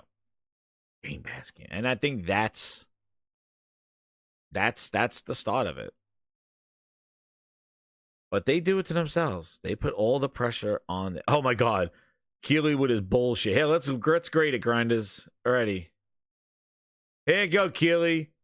How would you rate today? Here we go. This will be a nice. How would you rate today's Summer Smuggling Grape show? A A, a B, a C, or a D? E? What about a? I'm here to tell you right now. We don't care. Let me tell you. We don't care. Jerry. I'm going to try to stream it. I don't know if I'm going to be around Sunday to stream the show. If I am, I will. I might do a show tomorrow just to kind of talk about the topic that I wanted to talk about earlier today, but probably do or I might just save it for Monday or Sunday night show or something like that. I gotta say, I gotta see when it is. Like, where am I gonna be? I have birthday parties to go to, so I may not be available to do it live, but I'll be around, and I'll definitely give my opinion, and we'll talk about it definitely. So keep it locked here anyway. But yeah, I'm not sure if I'm gonna do it live. How would you rate the sum? Now, see, this is the thing. I don't want to. Oh, I am voting, Ryan. We are voting here. Grindhouse. What do you think we should do? I heard Luja says a Z. Holy Jesus, Holy Spirits. He says, get a Z in there. Yes, the Halo. I'm going to talk about the Halo. I'm going to probably go tomorrow. I'm going to do a Grinds Bite tomorrow. Just be on the lookout. I'll start it up. I'll see what time I'm available. And I'm going to do a video of the Halo thing. I want to talk about that. And, even if it's not rumor true, I just don't want to talk about that. And I wanted to share a video that I think you guys are going to freaking go crazy about. Well, not crazy about, but it is freaking eye-opening. When I saw it, I was cringing the whole time. And I'm like, oh, man, I got to do this live. Let everybody see this video from the Phil Ness Vault. There, something you haven't seen before. So, how would you grade it? You know what? I don't want to hurt the games, but I got to send a message. What was billed as a Summer Games Fest was an indie showcase, and I'm telling you, Jeff Keighley, it was horrible. A D. And that's what you're getting. And look, like other gamers, a D is what you get, Keighley, because it's not even worth having a show. And that's the problem that I have. And there you go. Look at that. Over 91,000 votes. And almost 40% voted D or below. Send that message to him. Send that message. Because stop. Look at the A, 9%. B. It's bad. You don't need a showcase for what you showed. I am sorry.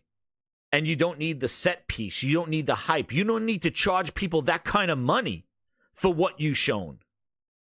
That's the problem I have. Stop making a big showcase and you got nothing to show. It's like, oh, I'm going to have this epic show and I'm going to sell you peanuts. It's like, no. The carpet don't match the drapes, Keely. That's the problem. Or the grapes. The carpet don't match the grapes.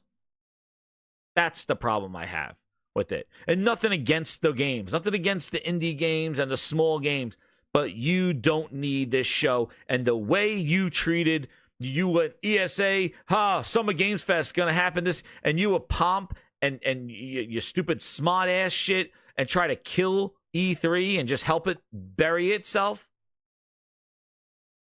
That you made it look like you're the new show in town, and I see what happened. You just money laundered the shit. You see an opportunity for money in June. Like, hey, people want to spend money to market their games in June, and they got nowhere to go because E3 doesn't exist anymore because, I wished it dead. And they killed it, and I just hyped up my show, and now I took over the E3's time slot. And what I'm going to do is I'm going to funnel and charge people out the ass to show their shit. And this is what you got. Last year was like this too. It was all indies. It was old and too long. Too long. No Muppets. And it doesn't matter if you went in with anticipation. And this is the other problem I have. Like I said before about the way these games and how the media is sharing this stuff. I don't like these showcases and state of plays and directs. I don't like this shit. Because I think there's a lot of smoke and mirrors. But along those lines, that was my thought. Well, what I wanted to say is, like, you know, along those lines, I feel that. Now I lost my train of thought. What I wanted to say. Let me see. Money laundering. It's like Don John. Money laundering, no Muppets. Now I lost my train of thought because I was going into this whole thing about how that pissed me off with this stuff. But I just feel that it'll come back to me. Yeah, Rebirth saved their show. Again, a Sony, right? Another exclusive game on a Sony platform at the end. Final Fantasy last year. Exactly. He did the same thing now with this Phantom one. Exactly.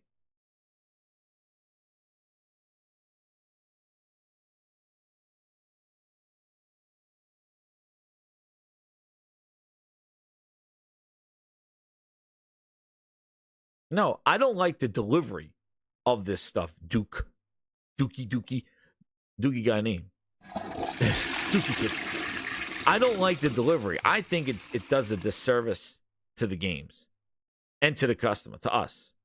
Because I think they could hide a lot of stuff. I think they're a way to get away with just a trailer and things like that and not necessarily have to show gameplay, and they could show just like other things. I think the passiveness of just having a video rather than trying to make a show out of it, which E3 does. And I think if Microsoft still had the stage and done that stuff, maybe. But I think like this way the method is with these shows, with these things, I don't like it.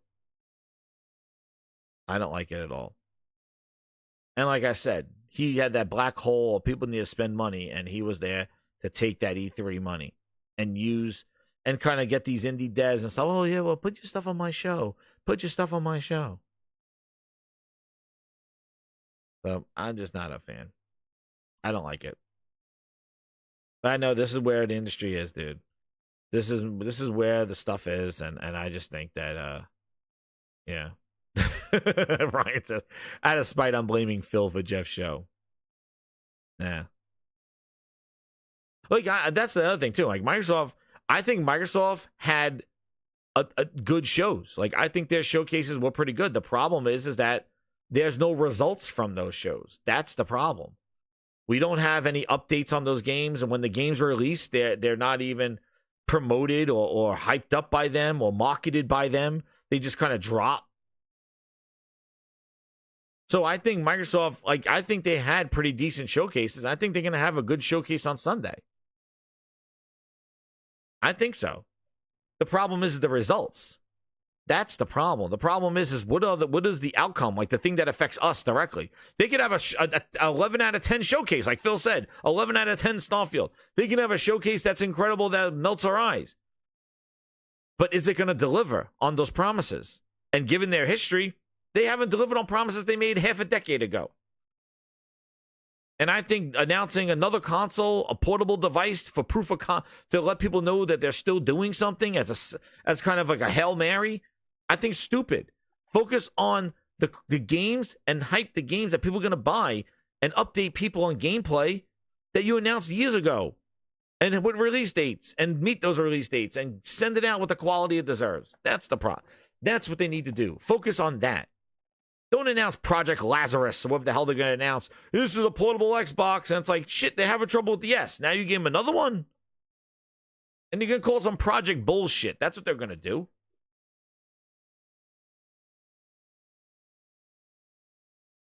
The advertisements were slipped in there, Sayo. That's right. Those advertisements slipped in there, man. They were just like, I don't know if they were game trailers or ads. Like, they just threw them in there.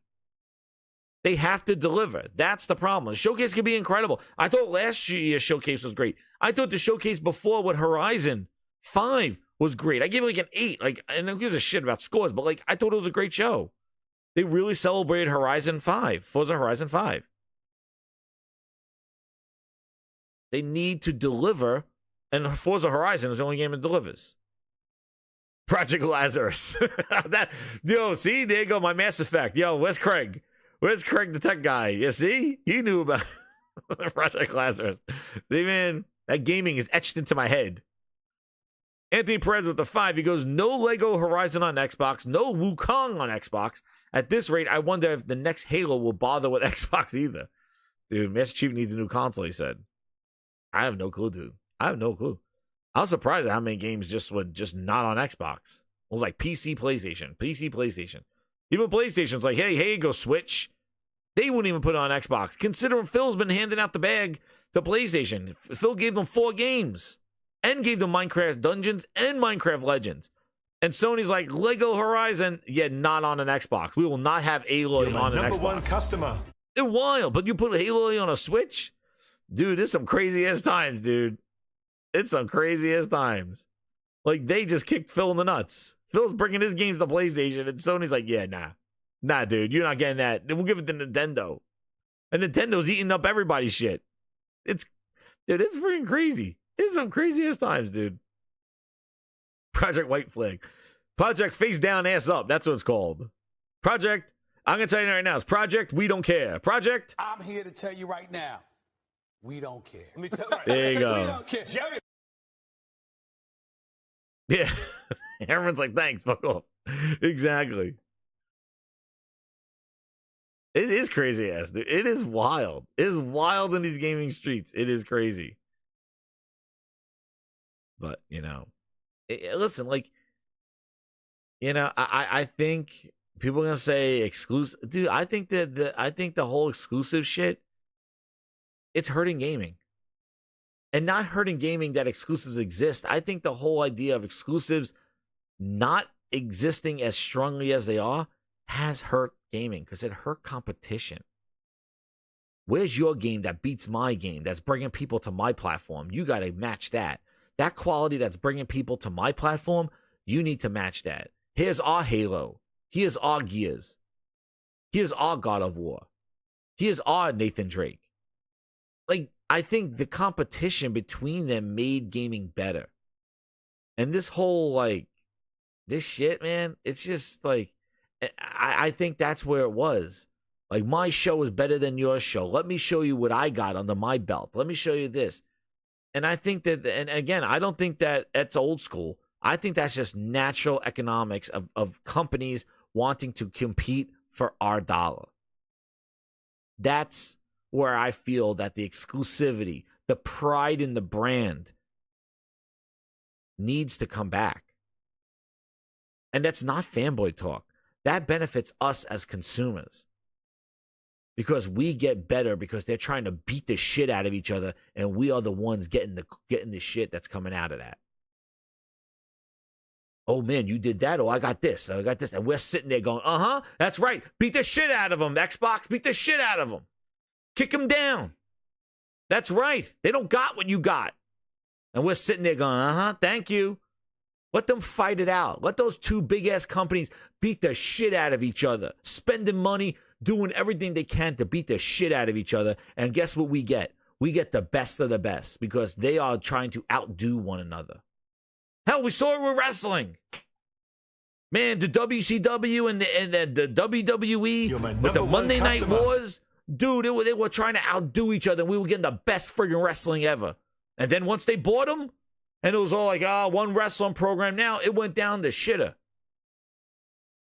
That's why. Here's our Metal Gear Solid, bitch. But they want to do this. Hey, it's going to be harder for them to maintain their identity and their purpose because there's so much more noise. And it goes to like games like Concord and stuff like there's so much shit out there, dude. And there's so much. You need to stand out among the rest. And if you're just putting your shit on every fucking thing that breathes, you better have something that is 11, 12 out of 10 because it is in the masses of tons of friggin' games and tons of goddamn noise. You can't put out mediocrity and when you want to put your shit everywhere. When you want to put your shit everywhere, you got to put out the best of the best because now you're next to everything. Copycats, games that already have an audience, like you gotta be incredible. And that's what Microsoft has suffered. because they put their games everywhere, but their games haven't hit that bar of like, yo, we need to stand out. And if they did, then the strategy would have been better. AEW, you're right. Once AEW showed up, all of a sudden, Microsoft, WWE was like, oh shit, oh yo, they're taking our talent. They're taking our talent. JP Loco with the 5, he goes, if Xbox gives us Sunset Overdrive, they can have Life of the Black Tiger. Yo, JP Loco, they're not even giving them Life of the Black Tiger. They said, we'll take your Sunset Overdrive and you get nothing. You get a hearty handshake. That's what they gave Phil. They gave him a tap on the ass. They said, hey, Phil, off with yourself. Thanks. Phil's like, it's just 4 games. We're giving them Sea of Thieves, which is the top seller on PlayStation. We're giving this. We're giving that. And then Sony's like, yeah, we're working on Lego Horizon behind the first. Yeah, you don't get that, Microsoft. Crazy. Yo. You're my #1 customer. Anthony Perez with the 20 goes, Xbox waved the right flag when Phil said out loud that making great games won't matter. Imagine that in any other industry. Making better cars won't matter. Making better food won't matter. It's an insult to consumers. Yeah, I know. Yeah, he was very upset during that time, but I don't give a shit. Games will always be the essential part of everything. And that's the problem that Microsoft has had, was that they focused too much of Satya's shit pulled into the Xbox, and it made it all focus on everything else. The services, the subscriptions, the hardware, the power, the cloud, the AI. And it's like, dude, just make great games. Make games that stand out. Then it matters. You know, you put out games that nobody cares about, your own audience don't care about to buy, and just want to play it in Game Pass, and go put those on a cell phone. Dude, if they're not attracting your own customer, they're not going to attract the cell phone customer either. And that person doesn't even give a shit about you. So, you know, same thing with Sony, putting their games on PC. Like, does that customer, they're giving you, they're bothering you every day with, they got to link their goddamn PSN. Is it worth it, Sony? You just talked about how important your PlayStation was, and 48 hours before Herman got even out of his friggin' split, oh yeah, here comes a game coming to the Switch. It's like, and PC and everywhere except Xbox, which is insane. But, like, okay. All right, Herman. Like, you know, I'm not going to trust your ass either.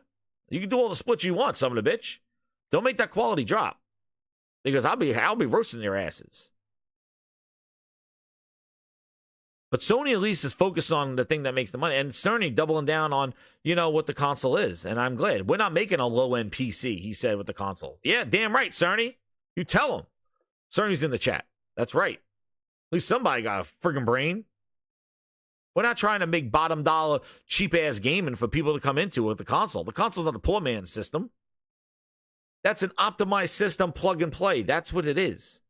And it should be a focus for developers that they can optimize their games easily because it's a closed system. That's what it is.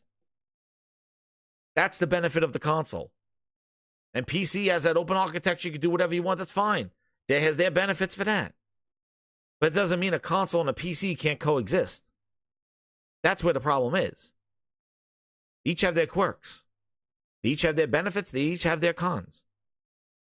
And you got to accept those. But the thing that you can't accept is a lack of quality games. That's what you can't accept. Because then it doesn't matter where the hell you play. Because the games don't matter, nothing else matters. Because then what the hell we're doing here? If you have no eagerness to play a game, then don't even, what is the problem? Like, what is the purpose of even owning anything? And that's why I feel like the industry and the way these games are being shown to us and stuff, the game, dude. The game. Yeah, I know, Don John. Like, you know, experimental. You want to know what? It's all about perception and messaging. And I really think we need a nice clean slate from Sony. Get their head out of their ass and show us what the hell their first party is working on. And make sure that those games are showing the potential of their console. That's it. We need a clean slate show like that.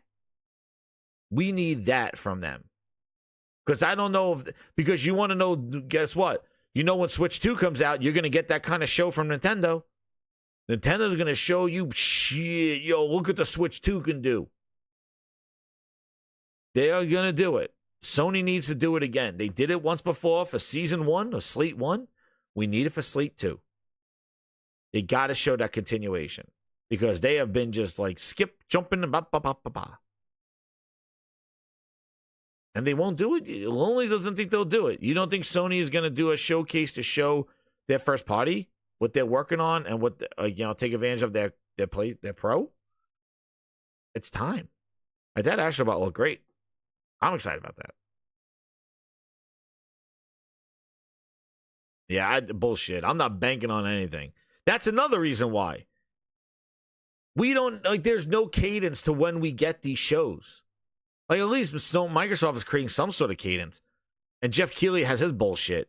But Sony and Nintendo, dude, they're all over the friggin' place. We have Sony announced 24 hours. There's a show, there's a state of play. I hate that shit. Come on. We need, hey, a fall update, a spring update, something like that. We need some sort of cadence from them. That's why, everybody tunes into Keighley shit. It's oh, okay, well, it's the summer, it is what it is. I don't know. This showcase shit, I don't like it. And Jeff Keighley, I think he's just money grabbing everybody right now. That's what I think. I think he's just a friggin' money grubber. You saw that E3 went face down, ass up, and he's there to pick up the pieces and cash out. And he's making himself the face of this. His shows are not good. They're not good. And he knows how to manipulate the media. He knows how to manipulate the Twitter, damage controlling, but even before the show. You paid $140 a seat to sit in that friggin' stadium right there, fit in that thing and watch him. And the first thing he says, well, a lot of these things are made by one person and indies and this and that. And it's oh shit, why is he damage controlling the show before it even starts? Imagine going to a concert and the person comes out yeah, I'm not going to sing all my hits. Just some underground songs that I used to make. I wrote in my garage and people no, I'm here to see the big shit. Imagine going to a concert and the person comes out there and tells you all that shit. Imagine that you come to a concert and they're yeah, I'm going to sing some shit that I wrote in my garage. No, I'm here to sing I'm here to sing this shit. And that's what he did. And exactly, Crooked, the indies are fine. They're all fine. Yeah, the seats was $60 to $143, Sao. And then all that advertisement money he charged. He got his great set and everything. Tight ass pants. He got a D. The D's nuts. That's what he got. Oh shit, he got a D for D's nuts. Prepare ship for ludicrous speed. Fasten all seatbelts. Seal all entrances and exits. Close all shops in the mall. Cancel the free-range circus. Secure all animals in the zoo. But Grinders, I would love to just chat it up some more. But man, I think we've beaten down the Keighley Summer of Grapes Smuggling Fest, Smuggling of Grapes Fest enough. It was not good. It was an indie showcase, which nothing against the indies, but that doesn't carry the show, like the Grinders said. And yeah,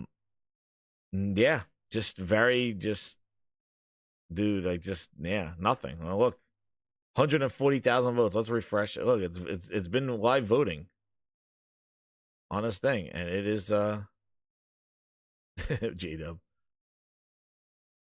on that thing. But yeah, D all around, fam. He got a D. We need a Black Nut showcase. That's right. I got to get in touch with them. I got to get that sponsorship from them. God, yo, dude, I will market the shit out of that Black Nuts cloud. Dude, I will market that. I do give them free marketing, man. I give them free marketing. Yo. Where are they? Always a good. Got to use in private to search for them. There they are, baby. There they are. Man, oh man. I got to get the sponsorship, right? These Black Nuts. Dude, Black Nut Cloud.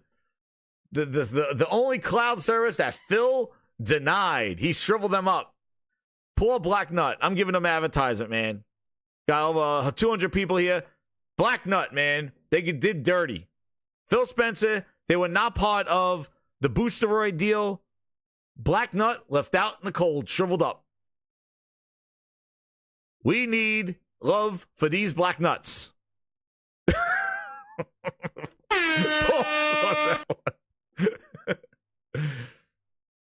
Get him, black nut. No. We need him. Save these black nuts. What is black nut? We need to save him.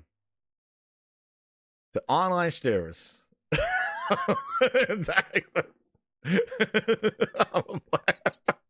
Oh shit! Cleveland's calling me a black nut shill. Oh shit!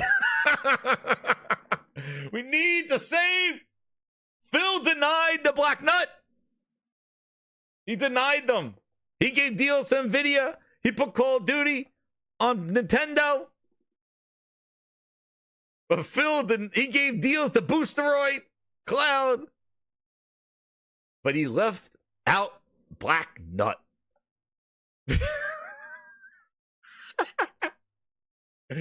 Black Nut got dollar deals. Yo, the dollar. Dollars for Black Nut. $1 each nut. We need to save him. Denied by Phil Ness. Oh shit. TK says, oh shit. I missed my lady. Where is she? Oh no. What I missed why am I doing this? I gotta get it. We gotta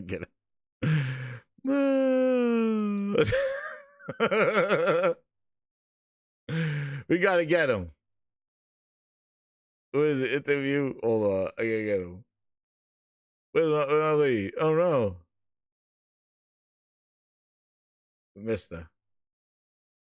Oh man.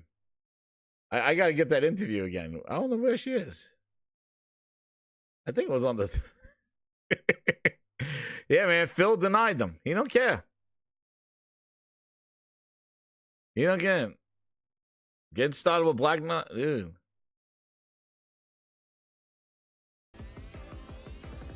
Did that mean by saying anything? Nah. But yeah, save him, dude. Phil denied them. What a deal.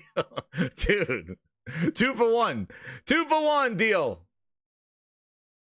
That's my sponsorship. I don't know, man. I can't find it. I got that interview that was on the Grindhouse log. Like, I don't know where that interview went, but I gotta play it again. I gotta find it again because that thing, I couldn't stop. I was crying. I couldn't. Yo, when she's like, you could try Black Nut on the phone, I'm like, oh shit.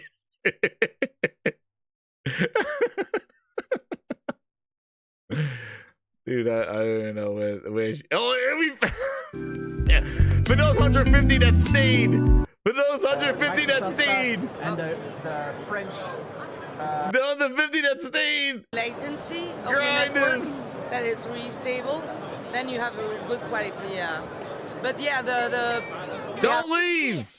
A bump in the road comes, and she's be sarcastic. I won't be coming back until Saturday when you leave. She's gonna try to stop me, but she can't run in those little high heels. Never see this face again. There's no drop frames and stuff like that.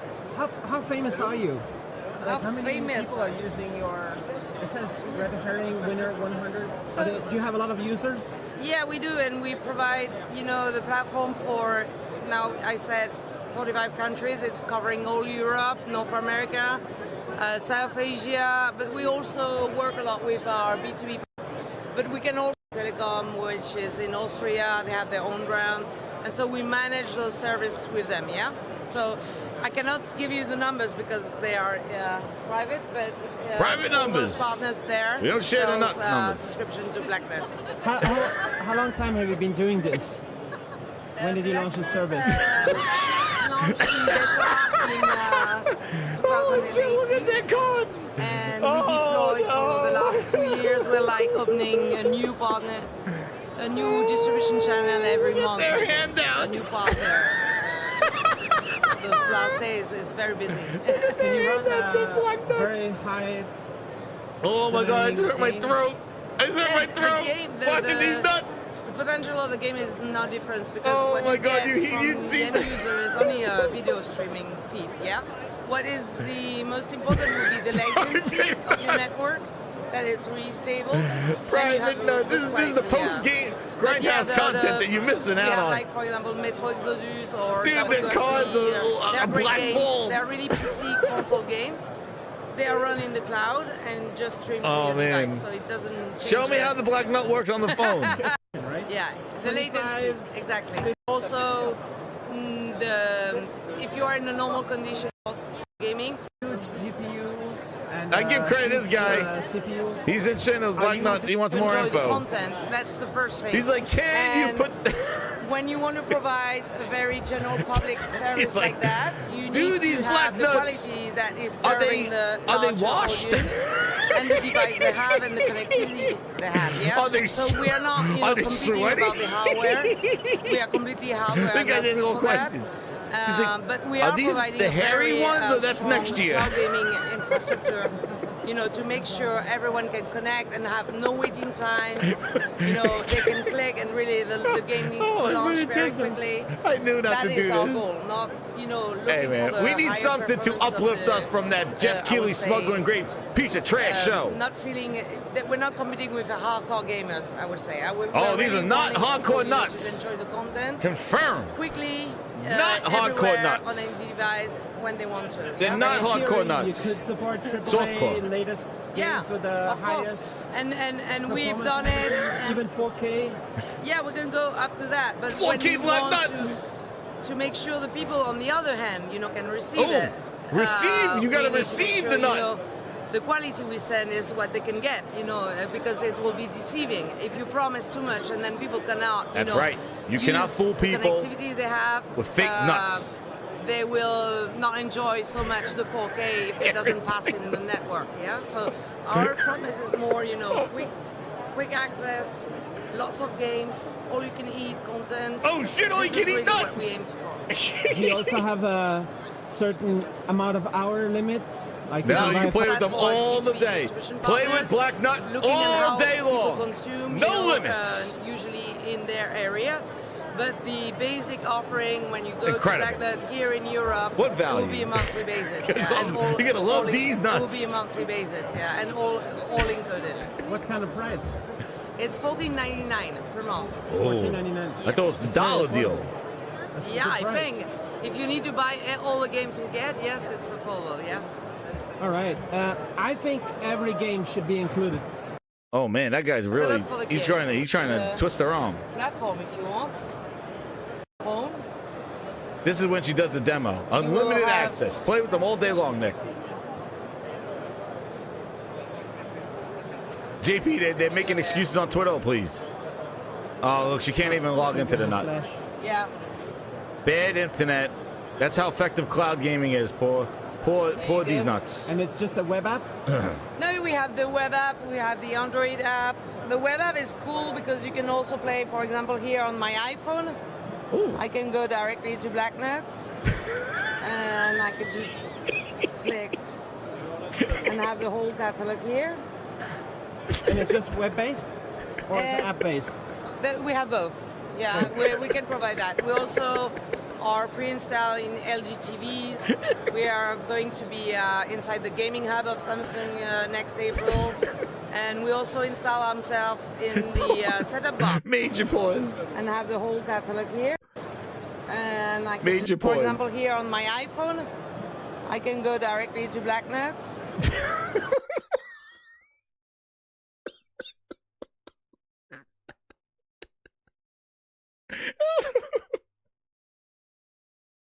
I can't. Excuse me. Excuse me. The web app is cool because you can also play, for example, here on my iPhone. I can go directly to Black Nut and I can just click. Stop. All right, it's time to fucking go. It's time to stop. Stop. We gotta stop. Stop. Holy shit. Oh man, we gotta stop. We gotta stop. Whew. Oh man. All right. Anyway, too much for one day. But man, we had to have some We had to have some levity after all that Jeff Keighley smuggling grapes show. Too many pauses. But that's Phil held out on them.